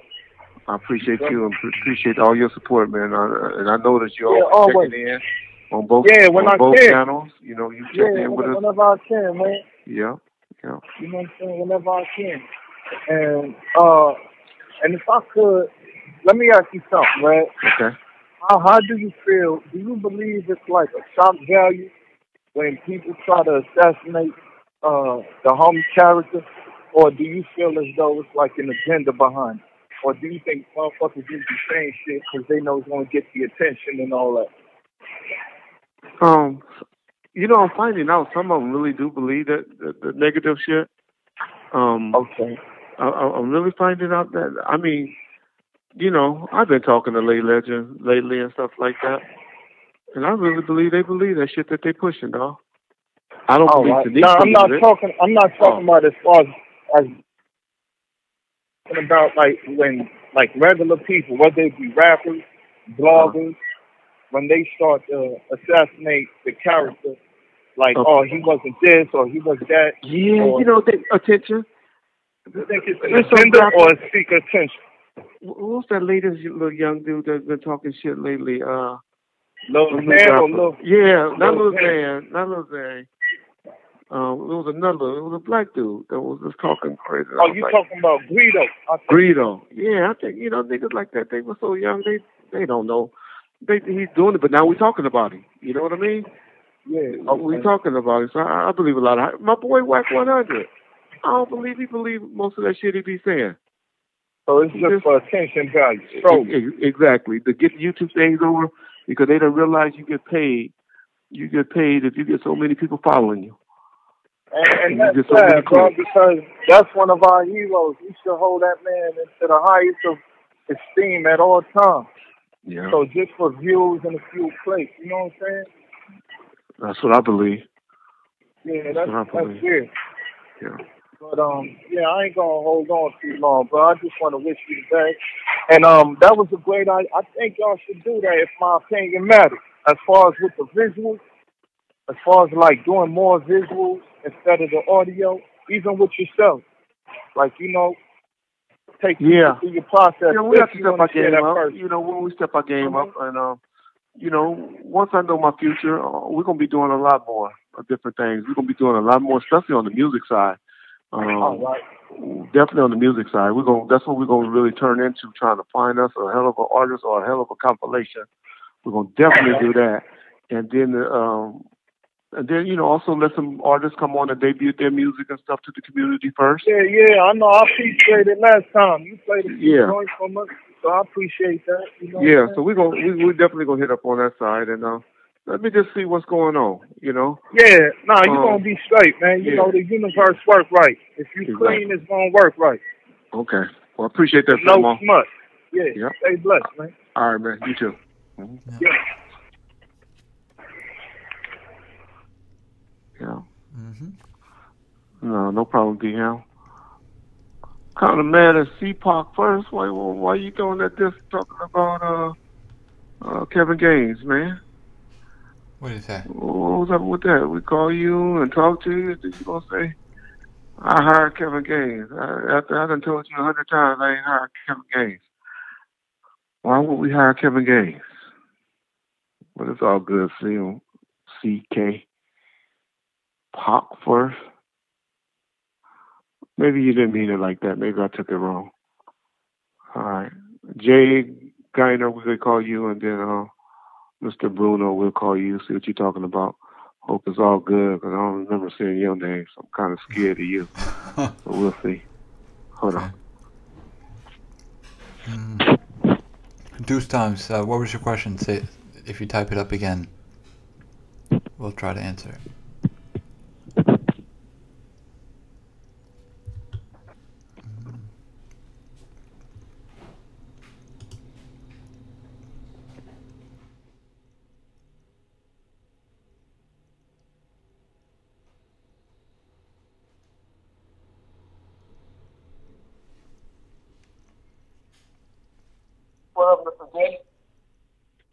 Hey, what's up, Big Reg? Oh, not much. How you doing today, sir? I'm doing good. Big shout out to Bomb1st, John and Reg. All right. Thanks. Appreciate Thank you. Appreciate it. Lay Legend, if you want to holler about something, give us a call. Johnny Cooper, got my number. You can call me. Okay, I'm sorry. Go ahead. No, that's all right, man. I'm so glad that you started coming out on the YouTube thing, because, bro, like all them documentaries in the past had you painted out, you know, to be basically Tupac's murderer, and you cleared up a lot of things over the past few months, and you know, it's greatly appreciated. And I remember, like, I was on the fence between the other people and then, you know, you guys, and I remember when you guys were trying to go toe to toe, and you had one main mission, man, was to shut them down, and you did it. Well, not Reggie. It was a effort. Yeah, First of all, you. Most folks were my boy John. I couldn't have did none of this without John. So I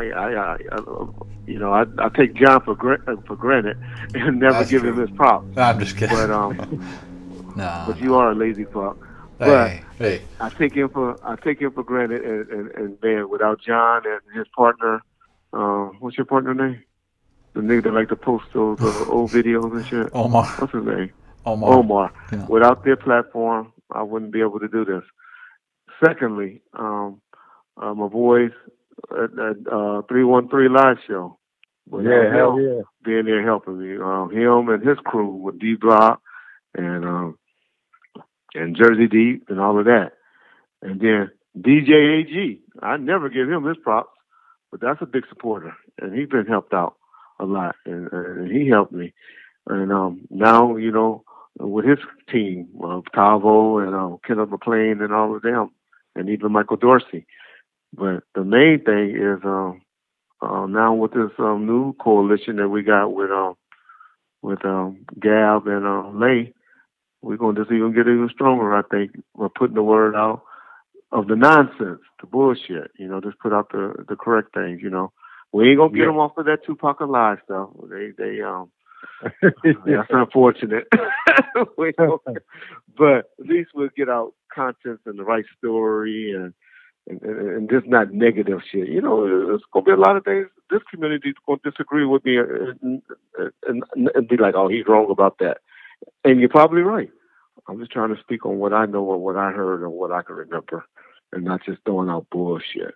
And so that's what we all do.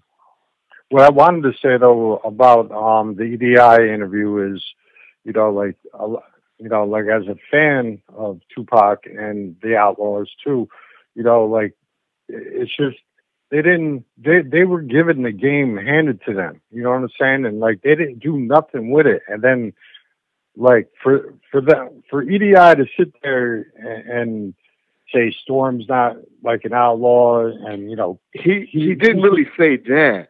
He just said Storm got problems with us or don't fuck with us, but I still got love for her. Now, I understand, and that's why I asked that question, because I know a lot of people look at outlaws and look at themselves as outlaws and stuff like that. But I'll be honest, they only look at the ones as outlaws as the people that was on Tupac Alive or All Eyes on Me. And that's all they look at. And you go and talk to Dogg Pound, they have the same issue over there. Daz did a IG recently saying who was Dogg Pound. He said Dogg Pound is me, talking about Daz, corrupt. Nobody else. And maybe Snoop. He said everybody else is Dogg Pound GC, which is Dogg Pound Crip Gang, or however that goes. But Dogg Pound is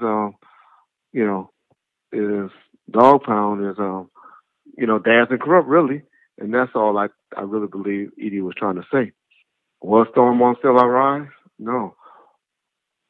Storm was on what? One song on All Eyes on Me? Was she on anything on All Eyes on Me? Yeah, she was Trading War Story. I think once, Around the streets and some I other get, ones. I get what I understand what he's trying to say. I understand what he's trying to say. But like you know, like they're selling them Thug Life T-shirts, right? Noble and Need. They got their hands in the pot on that, right? Yeah. But you know, like, and at the same token, he's kind of showing Mopreen disrespect. I mean, Mopreen was with Pac right from the very Mopreen beginning. was in Thug Life. Right. And not Outlaws. And Pac didn't make him an outlaw. Was Pac on? I mean, was Mopreen on any of the All Eyes on Me songs? Yeah. He was on a couple. Okay. Yeah. But did he holler Outlaws that or stuff did he holler happened. Thug Life? Reggie, when what they was he sent him hollering home. on that? Huh? But then that stuff happened in New York. And then after that. So they took him off? No, they kept him on the album, but then when you guys went to do Saturday Night Live, yeah. My point to it was what was when Pac was around, what was he hollering? That's all I was trying to find out. Right. But I was trying to throw the question out there while you had him on air, but I doubt he would have answered it. But like, why isn't the estate getting any money from them Thug Life shirts, along with the remaining members of Thug Life? Yeah, I don't know. I don't know any of that, but the state is doing okay, and the state is doing okay. Yeah, the state is doing okay, and they said back holding on stuff. We had the president of B1 say, "Oh, we'll have an album out in 10 years." I mean, what type of shit is that? You know what I'm saying? They ain't hurt.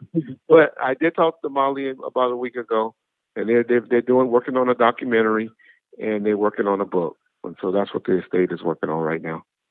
All right, I'm not going to try to line up anymore, but it would be cool though. Like once you get your personal business all settled, and if Suge ever gets out, like, would there ever be any chance of you guys squashing that bullshit? Oh, hell yeah. Yeah, I mean, me and Suge ain't got no beef.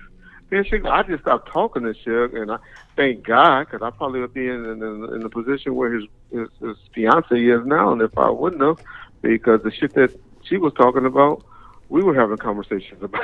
I mean, when I'm saying that, I'm talking about getting money, pushing up on people and calling and making phone calls to get money. And so, What about starting up a new record label? I think the music business is a little beneath Suge right now, and I don't think he has the patience for that. But I think he'll be doing some type of managing or the movie thing. Suge gonna try to get into that movie thing. Maybe write a book or stuff like that. Suge only need about $10 million, and he'll be all right. He should be able to get that because he ain't gonna have people to take care of, you know. Right. Yeah. So, yeah. All right, man. Well, thank you for putting me on. No problem, buddy. Have a good one. Thanks You for the too. support. I recognize your name a lot, so appreciate you always tuning in, man. Really Oh, hell yeah. You're welcome, man. All right. Bye.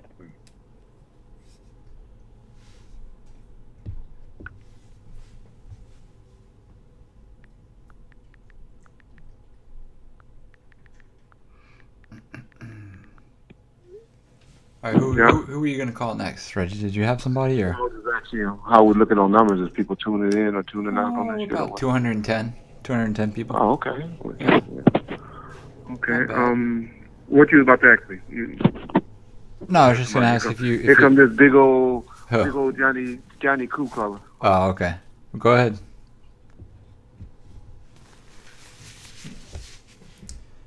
Good old Johnny Coop. Johnny Coop in the house. Who you banging on today? Don't come calling talking about Edie. Gonna tell me how fucked up Edie is. I know it already. What's up, Johnny Coop? Now I was trying to tell you, Honest Jay said he needs $10 for some gas, man. Honest Jay said he needs $10 for some gas. That's what he said. Okay. Well, he better get one of his homies, because this would be hard for us to get to. Oh, no, you know what? If he needs $10, there's something called, I done learned something new, man. What's that new thing? How you be sending me some money, John? Through Zelle or whatever, how most bank accounts have Zelle. Yeah, Johnny, we can send you some money on some Zelle. Yeah, man. I don't know how to do that shit, man. I thought I was just help you out, help him spread the word, man. Well, if he needs it, we send him something. But he ain't gonna tell us. He ain't gonna tell us if he broke. He just trying to fuck with somebody. I think he's trying to holler at Yaya or something. He's trying to get Yaya to give him her number on the slide or something, or a Patty. Yeah. That's all. That's how nigga try to see what's up. Be like, shit, let me see who I can get some money from. Let's see who's gonna look out. Let me see what type of chick she is. That's how you say, what type of broad this is. If she got my back or not. She sent me some money. Hey, Red, do you honestly think legends believe that shit, or is he just? Oh no, that nigga believe that shit. That nigga's crazy. Ain't no way, man. They believe that shit. Gab go in and out. Gab try to act like he don't, but Gab believe that shit too. Okay, so that means Elvis and Aaliyah and Marvin Gaye, David Ruffin, that mean they all alive too, right? Well, you know where they believe that bullshit from? They believe it from his songs, his music. And then they believe it because of the lack of blood at the scene, which, goddamn, most of the blood probably was in the car. I'm pretty sure when they got him out of the car, they picked him up and put him on a gurney. So they want to see. So they watch TV. That's what I tell them. They watch too much Jack Bauer and all of that. And they want to see blood all, I was watching Power the other day, and blood was running all down the guy, all down the cement and, on the floor and the ground and stuff. So they want to see blood like that. It was blood. It was blood all on his medallion, right? It was blood on that. It was blood on that. Yeah. But they don't believe me. Everything I say is a lie. Yeah, I love when people on the message board on the channel say, I don't believe nothing he said. I be like, you don't believe nothing I say? Everything I say is a lie? Damn, not even 5% of the shit I say is true. Yeah, I mean, if you go back to the crime photo, I mean, that picture old as hell. There's no video. Like, if we had camera phones, then yeah, you would have seen blood. But he got shot. And that's why I say I was like, Johnny, I'll be like, God damn! So do y'all know how many people right there would have been involved in it, in the conspiracy there? Yeah. You had to have about 5 bicycle cops, all the outlaws. Who else was it? Frank, bitch ass, you know he would have been there, came out and told it. That wasn't the truth. even look, man, even if an interview online that the surgeon who did his my boy Gab is still tuned in. I thought he was tuned out. My boy Gab gonna get me now. What's up, Gab? Gab on me. Yeah, but anyway. When people say he's alive, man, that just does a disservice to his family. You know, his mom, his auntie, his whole family. They need to just stop that. It's not true. Yeah. You got me. Like I told Gabo, and I told Gabo, the only good thing that's gonna save his channel in a couple of months or a few months, the only thing gonna save him is that he's 50-50. He say he's just 50-50. Even though I don't believe that. You know I don't believe that shit. He know I don't believe it. But Legend, they believe he live. Ask him when the last time. I don't know what they gonna do. This channel's gonna be done. No, look, Reggie. Ask them when the last. If they know he's alive, ask them when the last time they seen proof. I can look proof that they seen Tupac was alive. Then I believe it. But they said the same to us. What evidence is he dead? Well, because we haven't seen it since 1996. It's 22 years ago. That's the evidence right there. Well, yeah. They said he's hiding because he's scared that, not scared, but he know that the government is after to kill him. And I can't listen to that shit, man. I can't. They got an answer for everything. Well, my uncle died a year before. Gab, I am not tripping because he said you the best. I am not tripping over that. It's peanut butter jelly, apple or orange. What it's about what you like or what you tasting. Yeah, nigga, I told you we family, brother. Don't get sensitive on me now, Gab. Don't do that. Man, we just having fun, Gab. Chill out, man. I know. Gab don't care. Gab's laughing. I can hear him laughing now. Gab, matter of fact, call in. The fans need to hear your voice. Yo, call me so they can hear you talk, Gab. Ask like a legend is my uncle alive because he died a year before I was born. Ask him if he's seen him or heard from him because I'm looking for him. Well, he didn't say you gonna have a fit. Lay Legend in there watering his plants right now. That nigga growing some Girl Scout cookies right now. He ain't thinking about us. He up there watering his plants right now. He ain't tripping on us. When you head down south, you heading down tomorrow? Yeah, I fly out tomorrow. Memphis. Go to Bill Street, get some barbecue, man. Man, I'm going straight to the hotel. If any of you females on there near the Peabody. You in Memphis, you get your little hood chick out of Memphis, man. Man, I don't even want to see those. I don't even want to see none of them. I'm good. I'm gonna go lay in my hotel. I got you. But no, man, I'll be on my knees praying. Yeah, look, good luck, man. I'm gonna be praying for you, man. You're gonna get through it, man. Just keep your head up. You got it. I appreciate it. All right, man. John, hold it down, man. I'll let you ready. Thank you, Johnny Coop. All right. Yeah. Oh, Crystal, Memphis where? Crystal Rose, huh? Might want to keep a brother kind of warm. Let's see. Where's the phone number at?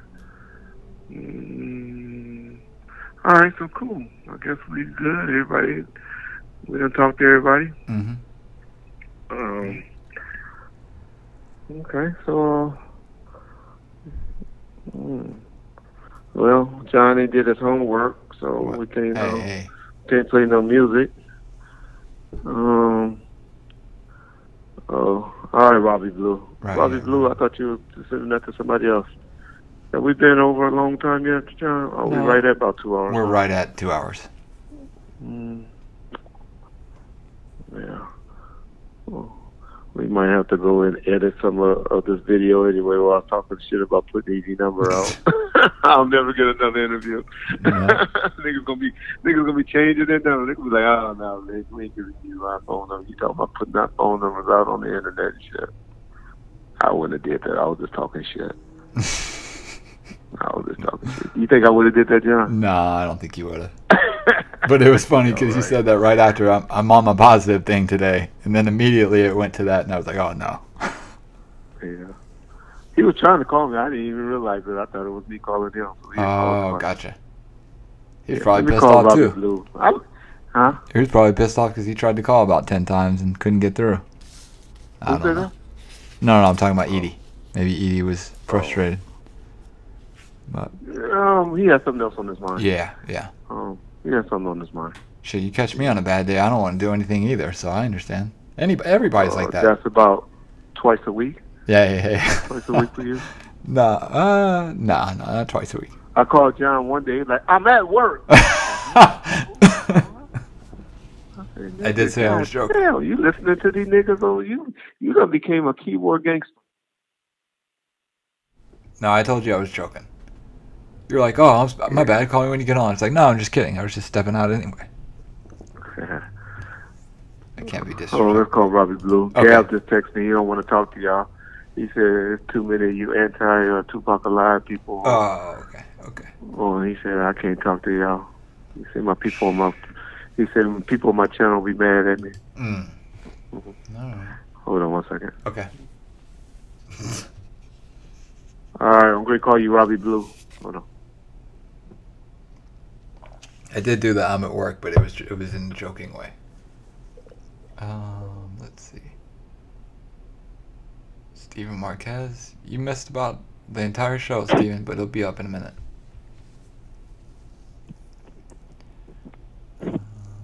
Yes, Darkness Edie is gone.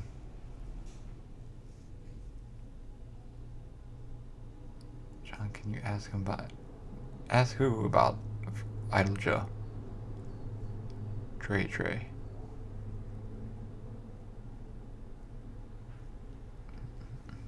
Hello. What up, Robbie Blue? How you doing? Yo, what's going on, man? I saw the restricted caller. It can't be a bill collector this late. You know what I'm saying? I don't feel like using my Chinese voice. He know here. You know? Yeah. Banging on me and shit. Yeah, man, that has to be crazy and insane, man, that almost over 20 years later, man, people can be wanting to, like, hurt you or harm you or, you know, just come at you with a bunch of negative energy. They can talk that bullshit. We're going to have some fun. I know what you're saying, man. Like, sometimes niggas put a down payment on an ass kicking, you know what I'm saying? I'll be like, but I wanted to say to you and John, man, I appreciate your platform and your content, you know what I'm saying? Good luck with your situation. We got to motivate John to get into this shit, man. We're supposed to be playing some music right now, so we're talking at each other. And John is not motivated enough. I might have to take this over to the 313 live show. It's not a matter of lack of motivation. It's just lack of the proper timing. I got to put him on blast to piss him off. I just want to say though that I appreciate you. Now. I'm not mad. I promise you, I'm not mad. I promise you, I'm not mad. If I had more time, Reggie, I would do. When I had more time, all weekend. We ain't did shit since Friday. Hey. All weekend. Let's do this. That's true. Man, y'all sound like y'all brothers, man. Like y'all beat each other with 2K and shit. Y'all be playing Madden and stuff. Like you whooping a nigga's ass in Madden when they start using racial slurs. I remember back in the day, they'd be like, "You fat nigga." I'd be like, I'm beating that ass. You know what I'm saying? But for real, man, I want to say I appreciate the platform, man, and y'all giving people a chance to get heard, man. And I would say, as you being somebody that actually was around Pac and shared the same space and time with him, I wanted to ask you personally, what positive impact did you feel Tupac has made, on people before he passed and after he passed? Just like what amazes you now after all this time, like the impact that he's made positively. Before, I didn't see it. I just looked at him as another artist because you got to remember.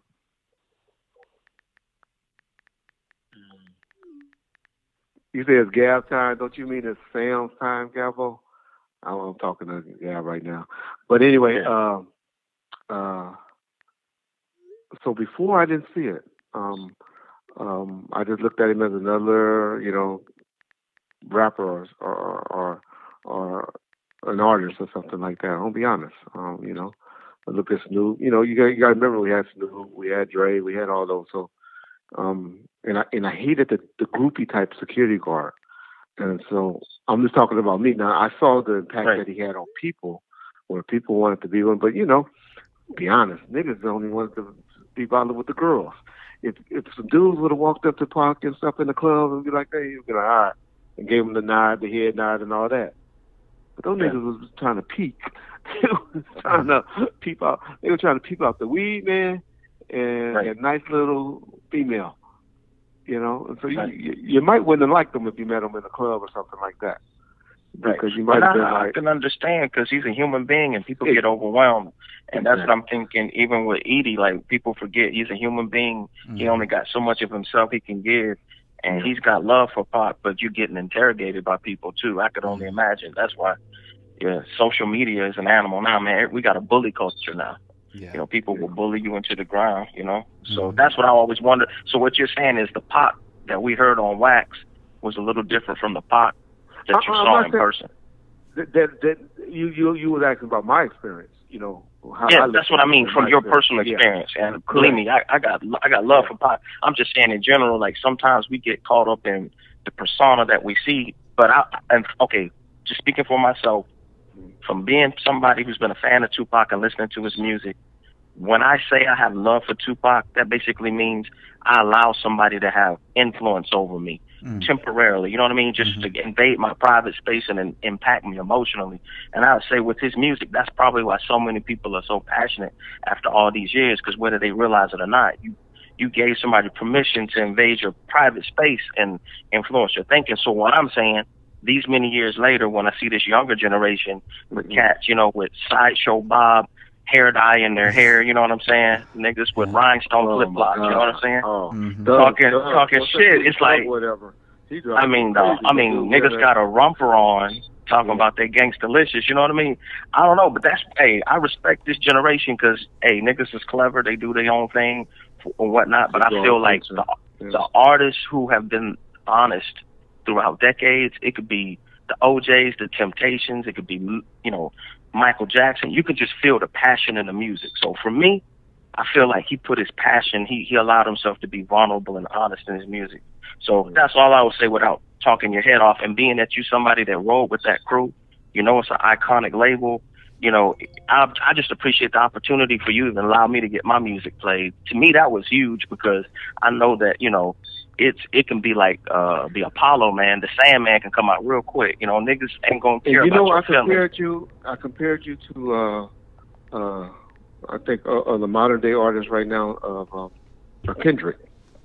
I'm gonna pull that back. Oh yeah, Kendrick's a beast. I'm gonna pull that back though. I like Kendrick, but I was listening to Gambino this weekend, and he put me in mind of you. Yeah. That's what's up. You know, the thing with me is, that man, song America. Y'all heard that song America? I think so. About Gambino, the guy that played in Atlanta. Oh man, man, that's try to check that out and see if that artist, if he reminds you of yourself a little bit. Yeah, man. I just feel like I just appreciate the opportunity. I appreciate you, you know, calling. I'm gonna let some other people call in. I don't know what y'all are gonna do about the music if y'all are having some legal problems, but I will say, like, you know, I rap a little bit, I sing a little bit. I think I'm gonna try to do more like R&B stuff, and basically all I'm trying to do is establish a platform so people can come and just listen to my music. I don't expect to get rich. If you don't have some big magnifying glass or some big machine behind you, you know, they paying people like peanuts on Spotify, you dig? Like some cats be lying about how much money they getting on Spotify if they honest. You know what I'm saying? So you really got to do it for the love. You got to put the equity into your product, you know what I mean? So I'm appreciative of the opportunity. Good luck with what you have going on. John stays quiet, you know what I'm saying? He's kind of like the CIA in the background. but I know he's cool though. You know what I'm saying? He probably gives somebody a stone cold stunner and 2 birdie fingers. You know what I'm saying? If they fuck with you. You know what I mean? He's a good dude. Yeah. Appreciate that, Rob. And make sure you get the paperwork over so we can play more of that songs when John sends it out. Oh, well, just fill me in and whatever y'all need, man. I don't put the permission stuff in there. And shout out to everybody and their positive comments. All right. Thank you. All right. Childish Gambino is the correct name, y'all. So I appreciate it. Some of y'all don't like him. Oh, I was surprised. I'll be honest. I saw him on Atlanta on the show. What's it called, Atlanta or ATL? Whatever. I didn't watch the second season yet. I'm one of those that watch shit later. but I watched the first season. But I swear I thought of Robbie when I heard his music, The American. I thought of him. Yeah. Have you seen the video for it? Yeah, I like him. So, the video is crazy. Yeah. Now the video is crazy with his shirt off and stuff. Oh yeah. Like yeah, but I didn't like that part with his shirt off. I wish he would have had his shirt off, but yeah. Okay. Adolf Hitler is still alive. Oh, Johnny on one. Yeah, I got Johnny on one. Okay. Let me see. Who else we gonna call? Okay, I guess that's it. Okay. So, yeah, y'all. Bono TV. What you talking about, Bono TV? Bronx 187. Do we like Bronx 187? I don't know. I don't remember Bronx. Tricked us the last time, huh? I think he gave us a bullshit number the last time. Let me try Bronx 87. Okay. Let me try. I think he's bullshitting. No, I think he was bullshitting. Let's see. Okay. Y'all get ready. This might be somebody to tell me they're going. It might be the first time ever we get somebody that's talking shit. We never had it. Never ever. Well, don't. I'm knock on wood. Knock on wood. Cause we sure gonna terrorize him. Whoever does it, they're gonna get terrorized. They'll be changing their number. Sorry about that. Show me how to respond. Okay. D-Ham, I did miss your question. What was your question, D-Ham? I'm sorry.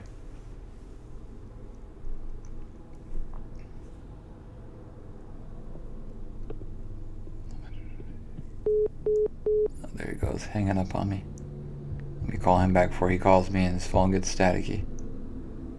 Let's see. Okay. John Idol Joe. I don't know who you want me to ask about Prince Idol Joe. Trey? Oh, you hung up? Yeah, you hung up on me. That's alright though. Hold on. Okay. Yeah, I'm getting rid of this phone for sure. You really like the Android, huh? A4. Freaking got a new Tupac chain. Once I know I got how much, if I got over 3 months, I'm getting a phone. Alright. Yeah, that's what I say. You couldn't pay me to use the Android phone. New York. Hey, what's up? What's up, This is a Charleston area code though. Are you in Charleston or are you in the Bronx? I'm from the Bronx. Okay, I like that. I live in Charleston. Okay. Oh, okay. South Carolina, I like that. But no, I had a fake name. Well, how long you been in Charleston? Where you from for the last 10 years? So if you've been there longer than 10 years, you got to change your name to Charleston 187. All right, I'll change it. Yeah. But no, I got the euthanasia chain. Mm-hmm. Nowadays, everybody knows who the jeweler is and stuff. Who made that? Oh, I don't know. You know what? It was wasn't it in the lawsuit? Wasn't that the one that sued? Let me see. Let me go. I bet you my guy Kenneth McLean will tell me right quick. Was it BL? I think that was in a lawsuit. Or somebody else? What happened? Was it BL that did all the death row stuff, or no, was it somebody else? No, okay. It was somebody that he dealt with. Okay. They sued him for like 80, 90, and they sued the estate. Mm. Oh, okay. Y'all know they're gonna tell you in a minute, but I always believed that was the only jury that I knew that he had that was recent, and he got a lawsuit. I remember he was getting sued right when all that went down. So I always figured it was behind the euthanasia chain. Oh, okay. Yeah, and then they'll tell us in a minute. All right, go ahead. Back in like 2000, 2001, it might have been the winter of '99. You guys had you were there at the time. You hadn't left, and I guess John was there. But you guys were giving away a death row chain. You had to like answer all these pop questions, like his real birth name. Mm. Anybody ever actually win that death row chain? Yeah, we did. That's some shit, John. No. Shit John and Cedric was doing. Yeah, it was some stuff we did, but Reggie, it was the Mother's Day ones. We gave away like 5 of the Mother's Day ones. Yeah, that's right. Yeah. And I had a whole bunch of them upstairs. Man, I Yep, had so many they're of them upstairs. little Death Row chains upstairs. Yep. Oh, okay. And yeah, people did win started those. giving them away. Yeah. We sent out. I don't remember how many we did the water. We gave away the water that time with Ray J on it. Waters. And then we crossed out Ray J before we mailed it out because he couldn't sign or whatever. So yeah, we did a few giveaways. But another thing I wanted to say was a lot of people keep saying, "Oh, he's alive," and this and that, and all these questions. Mm-hmm. Personally, I think he purposely put things in his music because by people keep saying that, it keeps him alive. Well, he didn't think he was gonna die. If he thought he was gonna die, if he thought he was gonna get shot at or shot that night. No, what I mean is, I think he knew people. You know, a lot of times people have a premonition that something's going to happen. So I think he purposely made music the way he did, and as fast as he did, and as hard as he worked for that reasoning. You know, because a lot of people, they have weird claims of it. But for example, he spelled Machiavelli from Machiavelli differently, right? The way he spelled it, if you take the K out, it spells am alive. Now, I don't believe this, I'm just saying. Mm-hmm. His last album, before the one that came out a month after he died, 7 Day Theory, the one before that was called All Eyes on Me. If you look at the discs, right, they don't say disc 1 or disc 2. They say book 1 and book 2. Now, Machiavelli, right? Oh, he read that book. So I know. Yeah. But those are all the things that kind of go into play. And so, you see what I'm saying? Like before it's obvious. Wait a minute. Okay. It's obvious that he was playing with people about the If I'm Alive, the Machiavelli thing, and reading of the book. If you read it, that's obvious to us. But our point is, why plant it there? He could have disappeared from anywhere. No, I'm saying I don't think he did. I'm saying I think he put it in his music on purpose so if something did happen. So it could have been anything. You know, it's just unfortunate that happened. Whoever's calling on, hold on one second. Somebody called me. I don't know what it is. Yeah.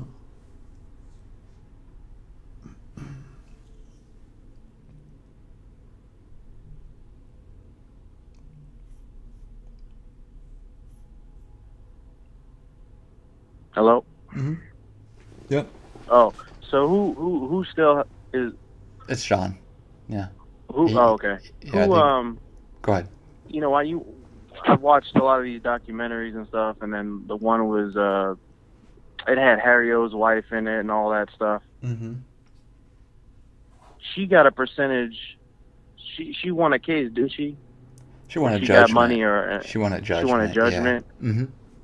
Okay. Now, she just won a financial judgment.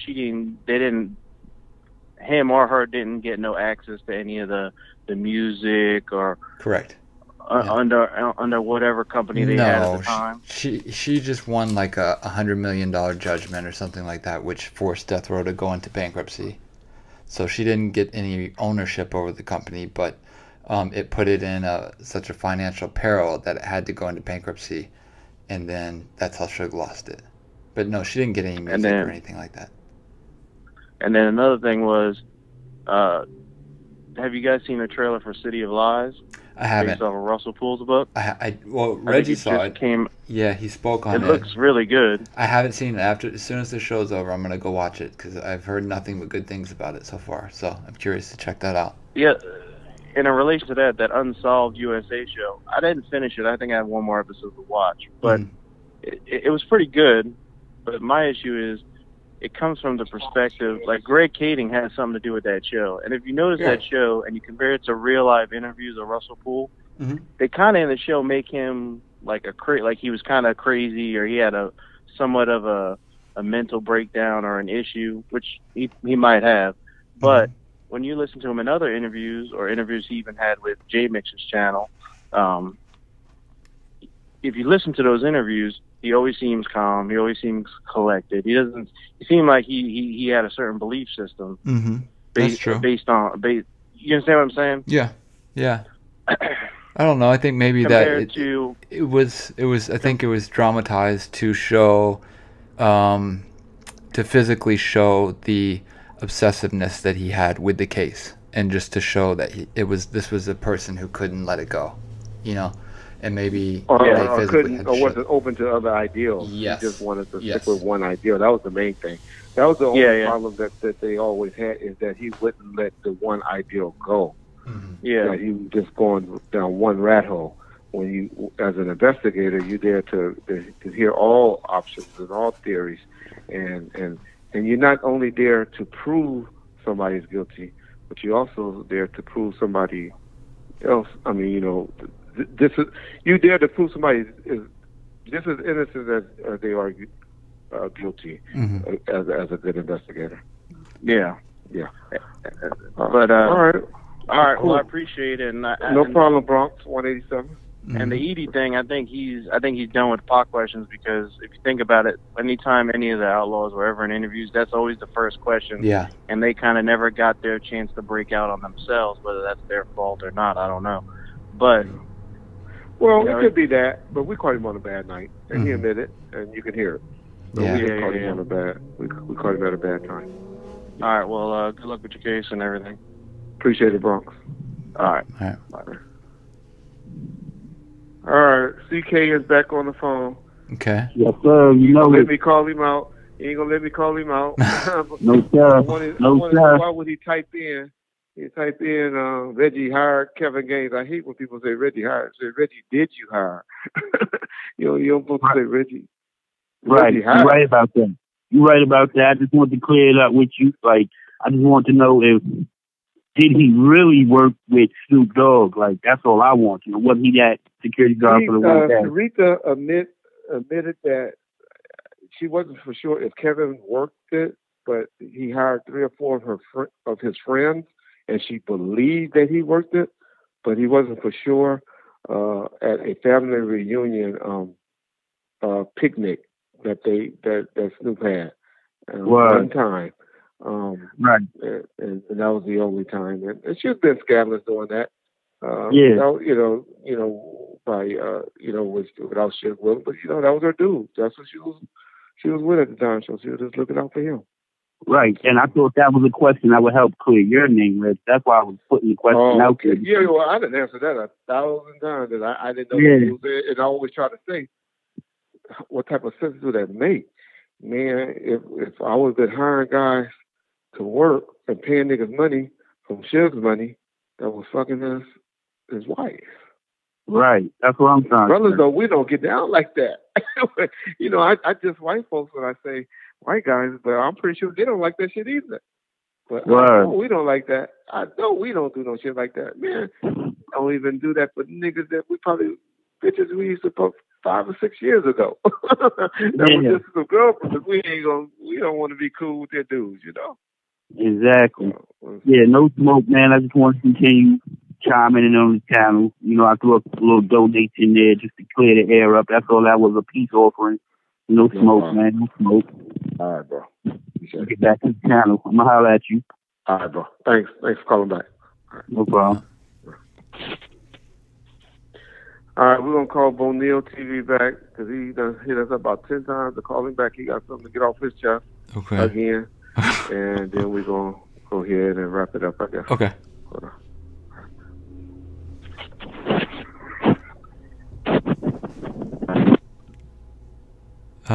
Bryson's going to be Friday night. Should be Friday night. Fall goes as planned.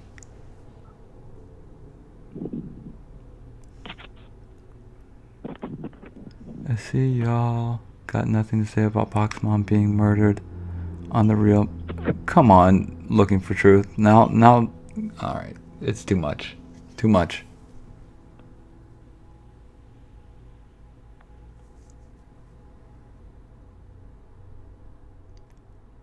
I don't need a call, just got one question. Let's hear it, Dre.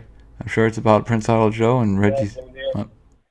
Tupac was the first person to say bling bling. Now we got this little boy that kisses another man in the mouth getting credit for putting the word bling bling in the dictionary. I sent IG instant message to Jordan Tower. He was like, "Yeah, you got a good point there." The next week, he posted a video about Lil Wayne putting that word in the dictionary or in the vocabulary. Tupac was the first person to bling bling. But he said, but Tupac was the first one to say it on Let's Be Friends. On Friends, yeah. He said, why you hesitating, acting like your shit don't stink? Check my diamonds, bitch, bet they all go bling. And on the ad-libs, he was like, bling, bling, bling. Yo, Pop was a revolutionary. That's all I wanted to say. For all y'all people to think that Lil Wayne invented bling, bling, Pop was the first one. That's all I wanted to say, man. Much love, man. All right, bro.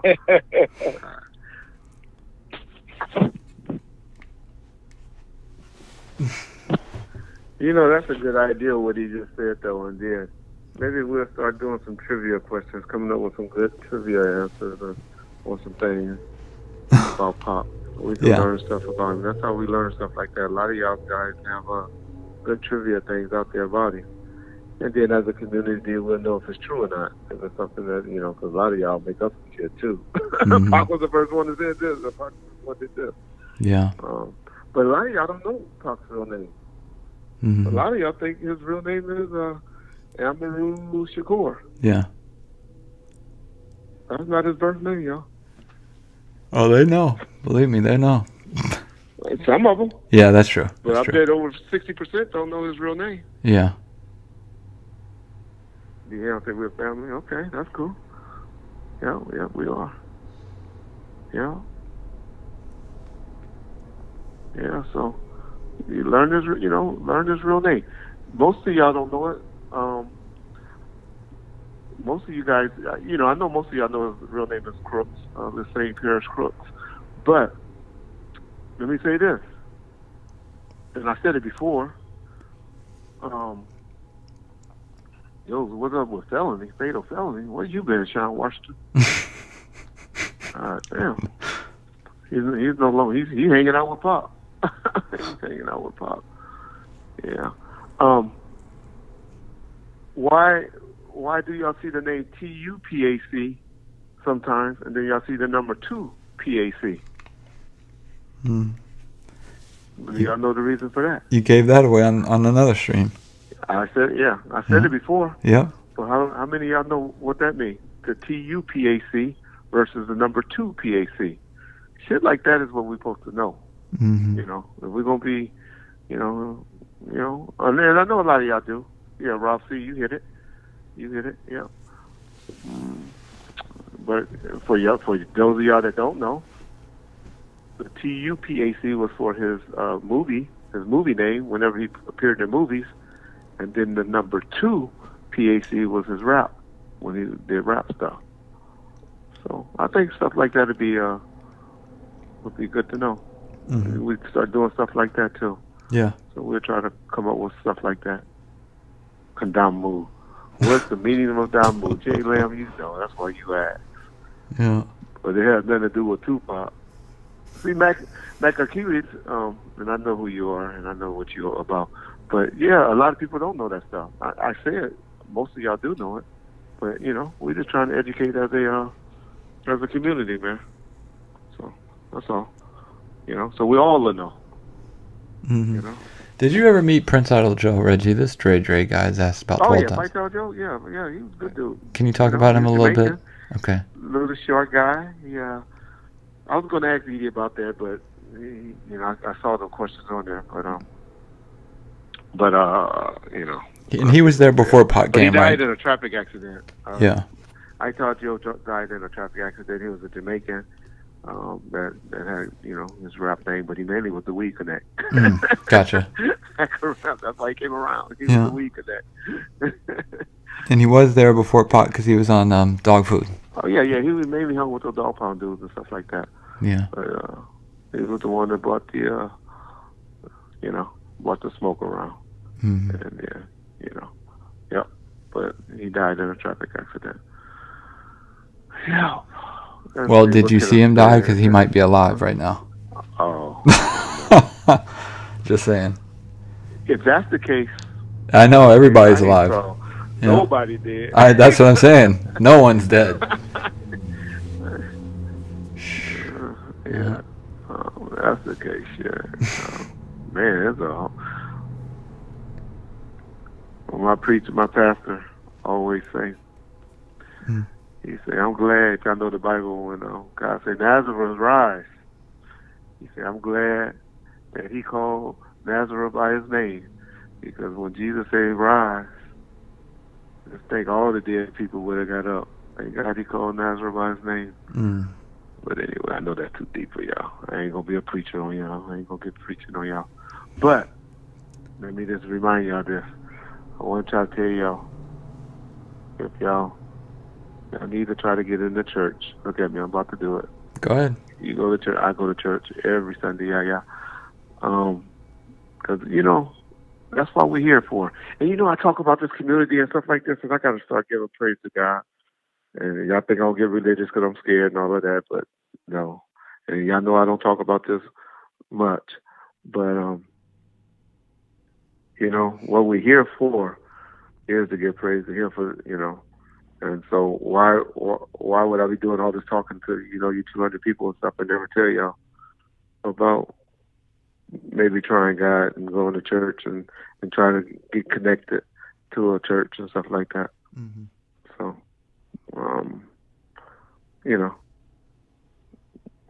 I'll just put that on your mind. Think about it. Just try to get up one Sunday. Do that. Go to church and see what happens. Just try it. And that's it. I won't start mentioning that a lot. And maybe one or two or three of y'all get saved behind it and get into church. Man, all of this would be worth it. Y'all can talk as much as y'all want about me, about this nigga always talking on YouTube and what the hell wrong with him and all that. And one of y'all come to me and say, man, I got saved behind listening to this motherfucker on YouTube and talking about Tupac and all of that. And he told me I need to try to go to church. And I went to church one Sunday and got connected and been going to church ever since. Yep. Man, something like that would make my... Yeah, but anyway, all right, I'll leave that alone because I know that's turning most of you guys off. But that's what I'm about. That's the ultimate. That's what I'm here for. Yep. All right. Yeah. We all need to be saved, and hopefully it's easy. You can be saved just sitting right here on the thing. Just raise your hand up to God and ask Him to forgive you for your sins and to come into your heart, and you believe that He's your Savior. Right there, you saved. Because you never know. One of our family members did. God, dog it. I gotta look at my thing right quick because one of our family members had a bad heart attack. And said he just was coming back around. Damn. That was somebody we all been talking to and listening to. He hit me up on Messenger. Oh, okay. And I was like, Reggie, I ain't been listening. I ain't been around for a while because I had a bad heart attack. And just want to let you know I'm doing a little better now. That could have been his last time. That could have been his last time, And how would we feel? And I'm not saying he did or didn't know God, but, just think if he checked out and he got saved from... But anyway, all right. But I know we have a different... There's only one God, and I see some of y'all talking about, being involved in the nation. I see some of y'all talking about, the Israelites and Hebrew and all of that. We still all serve one God. We all serve one God. So, yeah. All right. So Friday, after you get back from... Yeah. So it looks like we'll do alerts. I'll be watching out for Big C Style. Hopefully Big C Style will be on this Friday. He told me this week, but I forgot to tell him that I had to go. We'll be out of commission for a couple of days. But hopefully Friday will be on. If not, hopefully by then, at worst, we'll be doing the community music thing, which I like. I like that better than talking about all this bullshit and stuff. I'll be honest. That show gets me more excited than any of this stuff. To be honest. So we'll get C-Style for the ones of y'all that won't tune in unless we got something good going on. So we'll get C-Style for that, and then for the other ones that want to hear some good music, we'll do that. Yeah. So. And then people. No, let's not do that. Don't do that, Patty. Tupac is not the Black Jesus. No, Tupac is not Black Jesus. No, we're not gonna put. He was just another man, just like most of us. And so let's not put him in that category. Because God is a jealous one.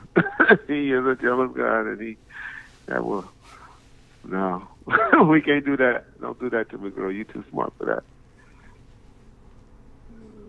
Reggie, can you get pepper from Salt and Pepper? No, I don't know. Damn, I'm trying to reach out to Tretch. I got to get on Instagram and stuff like that to reach out to people. Because people see my name, they'll remember. They'll remember me, and they'll hit me back. So they'll hit me back.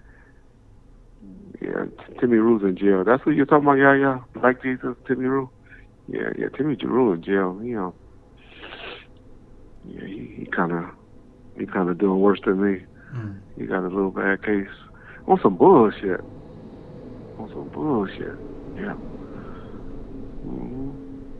But if any of y'all want to work for me too, and hit them up and put my name and say, hey, Reggie Wright trying to holler at you from Death Row.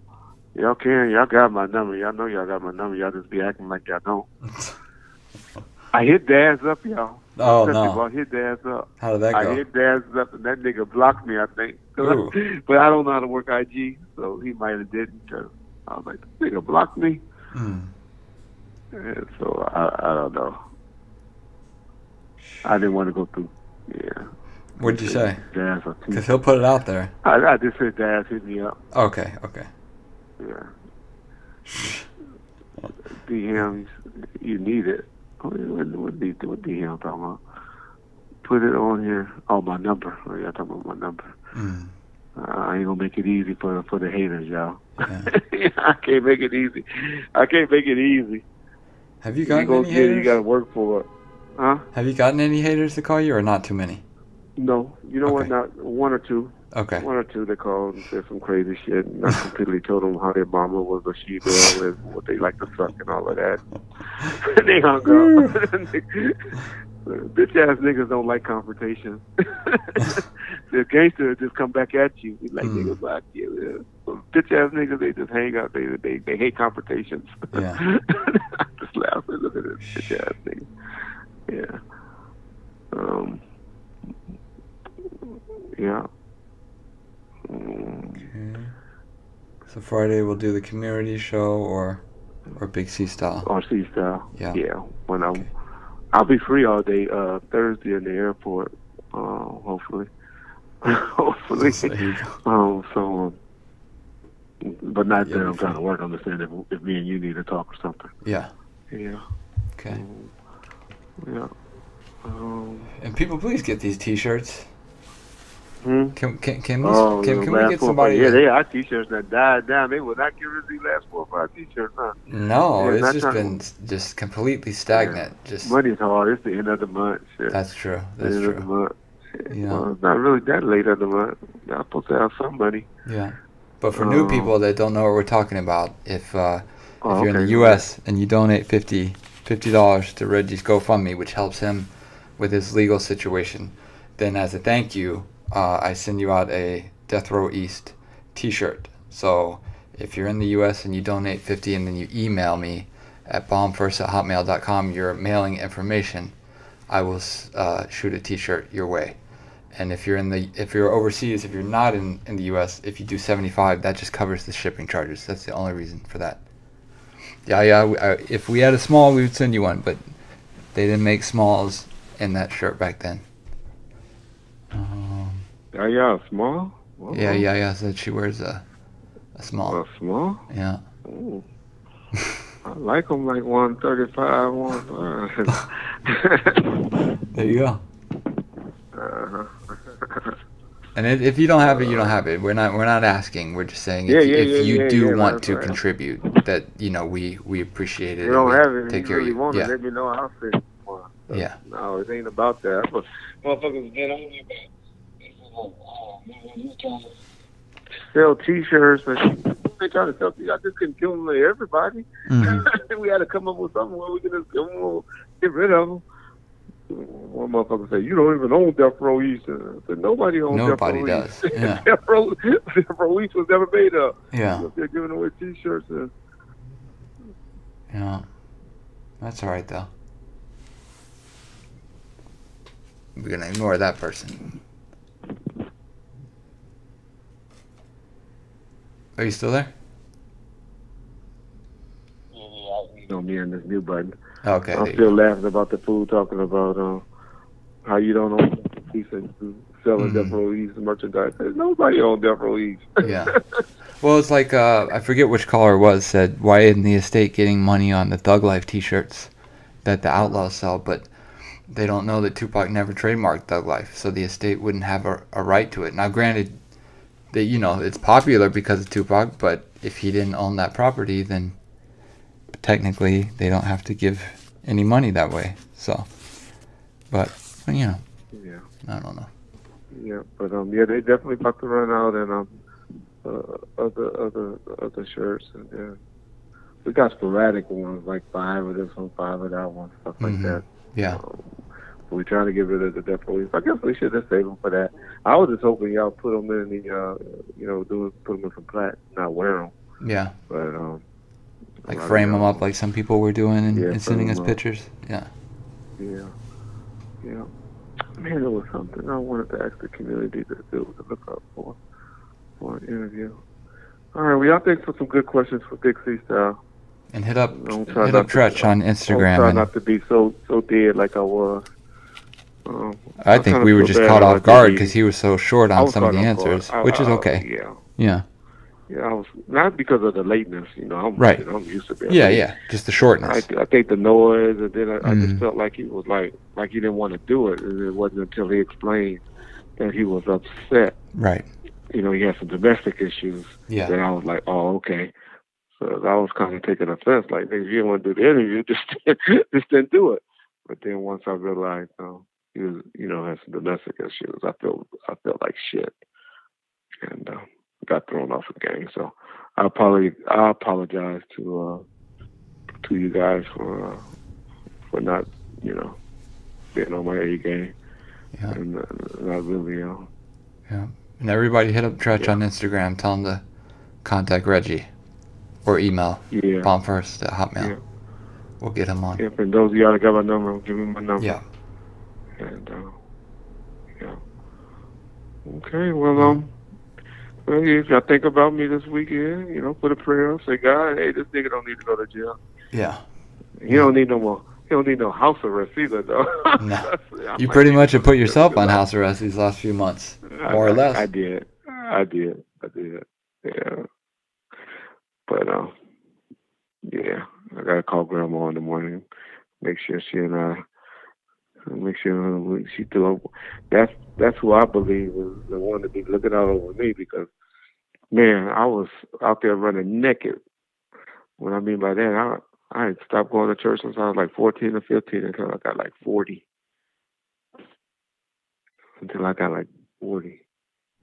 So I don't know how I was covered. And y'all know all the homeboys we done lost. Yeah. Shit, man. At one point, it was just me and shit. But I guess a few of us didn't get killed. But God, a few of us. It was bad. It was kind of getting scary at one time. Everybody was dying around you. Yeah, Johnny Goop. That's how I talked to him too. Edie didn't say much. Well, we say Edie didn't say much, and I'm not gonna let y'all put that on him. Reggie, John did his job with the music questions. John did his job, and you guys, I'm not scared, But we failed the interview. I mainly me, because we didn't ask the questions. I wasn't hitting the board up. good enough to get the questions. And then when Don was looking, you know, he didn't really get the question. So he answered every question. If he was like the next, Yeah. next, then I can agree with you on that. He didn't do that. He only said next one time, I think. One time. Yeah. So it was on an important question. But I don't know what he meant by that, and I think he's getting the Machiavelli stuff mixed up or whatever. Yeah. I was seeing some crazy questions too, like ask him if Tupac worked out, or ask him what Tupac's favorite food was. I wish you would say that to I wish you would say that to people that ain't looking at the board. That make them get, you know, when you say these crazy questions, and then he be like, "What, they dissing me?" Oh no. You know, when you say that out loud, like, yeah. I know you see these bunch of crazy questions, Reggie. Then, you know, if you ain't looking, he'll be like, "Oh, well, it's time for me to go." Yeah, when you said that, you say, "Okay, I got 5 minutes." Oh yeah, I never even thought about it like that. I just meant like just crazy, not shit talking, but just, you know, peculiar questions, I guess you could say. But anyway. Yeah. All right. So Friday we'll be back with a show, and then we only went about 3 hours, so hopefully this will process soon and be up. And then we will. There's links in the descriptions if you do feel as though you want to donate, but if not, we'll see you guys on the next one. Reggie, we'll see you back out here at the end of the week. Well, y'all won't see me, but y'all may. Hopefully, we'll y'all can hear from me. Yeah. Yeah. Yeah. All right, y'all. Well, I appreciate y'all. I'll give y'all an update on Friday, and you know, those of you that'll be hitting me up on Messenger and stuff, it's all good. I appreciate it. Y'all know, y'all know it's all good. DJ AG and the family and everybody. So I appreciate y'all. Yeah. All right, Johnny. Cool. Okay. Everybody. D Block, you still in? I appreciate you. Kenneth. Rob C. That Rob C be over there. He be on the head with me. Yeah. He be over there on the other channels too, but he be on the head though. Yep. All right, Patty, DeMarcus, appreciate it. How do you say Patty's last name again? Do you remember? DB, that's a new name. I haven't seen that one in a while. Yeah. Maxima Achilles. I thought you was anti me, but okay, I'm sorry. I appreciate that. Untouchable, peace out. Stephen Marquez, appreciate you. Hey, my boy, I just see JC81. We don't talk to you. Well, you be waking up too early over there, JC. It's like 5 o'clock. Yeah. JC is up. You must go to work early. Oh, okay, brainwash. I didn't see you in the house. Yeah, John, go get that paperwork over there for us. Make sure you get it signed and get it back to him, so we can keep playing your songs. Neil Tolliver, okay, appreciate it. Dre, Jay Lamb, Greg S, Eli, Rick Moti. Reggie, that's a question. Let's see. Reggie, what do you think about City of Lies? I thought I said it earlier, but you might just jump in. It looks like it's going to be good. Going to give Greg Case a run for his money. If you don't want to know the truth, if you just want to hear, but you can't even compare Greg Kading's to that. That was a movie production. Greg Kading things was a TV production. They probably spent 3 times more than they did on Greg Kading's than what they spend on the TV show. Yeah, if not more. So, but if it make $25-30 million, it's gonna be a flop. But I'm not gonna hate on it. It's just a show about dirty cops. They need to call it Rampart. Yeah. That's what it is. It's just Rampart, and they're gonna throw Biggie in just to get people like y'all, in it. But it's just really a Rampart show. Y'all go watch Rampart. Y'all done saw the movie. Y'all go watch The Shield. That's what the Shield cops was about. I mean, the Rampart cops was about. Go watch The Shield. Yeah. Yeah. Yeah, but it's Libeript, or however you pronounce that. Johnny Coop. Johnny Depp is generally a good artist. I will watch it just to see what Johnny Depp do with the character. I'm not a Pirates of the Caribbean type guy. Mm-hmm. Love that shit because the way he acted gay and shit. And I was just laughing. I was like, look at this faggot acting motherfucker. A gay pirate. Love Pirates of the Caribbean. Yeah. So, what up, D. Will? Let's see you in the house. All right, John. Get rid of me because you know I'll keep on talking. Yeah. Because everybody talking to us. Yeah. All right, so we'll be back. We'll be back Friday for either Big CISO or community music, or maybe a combination of both, depending on how it goes. So, but yeah, appreciate everybody for coming in, and leave a comment on this, and make sure you subscribe. And again, if you he did a good job, Crystal, and on Blow. Yeah, so Johnny Depp was a good actor. Yeah, I was surprised when I heard he was playing that part. I was like, damn, they got him. Yeah, so Johnny has some money. Johnny's good. Mm-hmm. Yeah. Never obey. Okay. Yeah. All right, thanks, Jay. All right, y'all. I'll end it. I better end it because I'll be shouting y'all out all day. Yeah. Yeah. All right. All right, y'all. Appreciate y'all. Yeah. All thanks right. for tuning in. All right. All right, y'all. All right.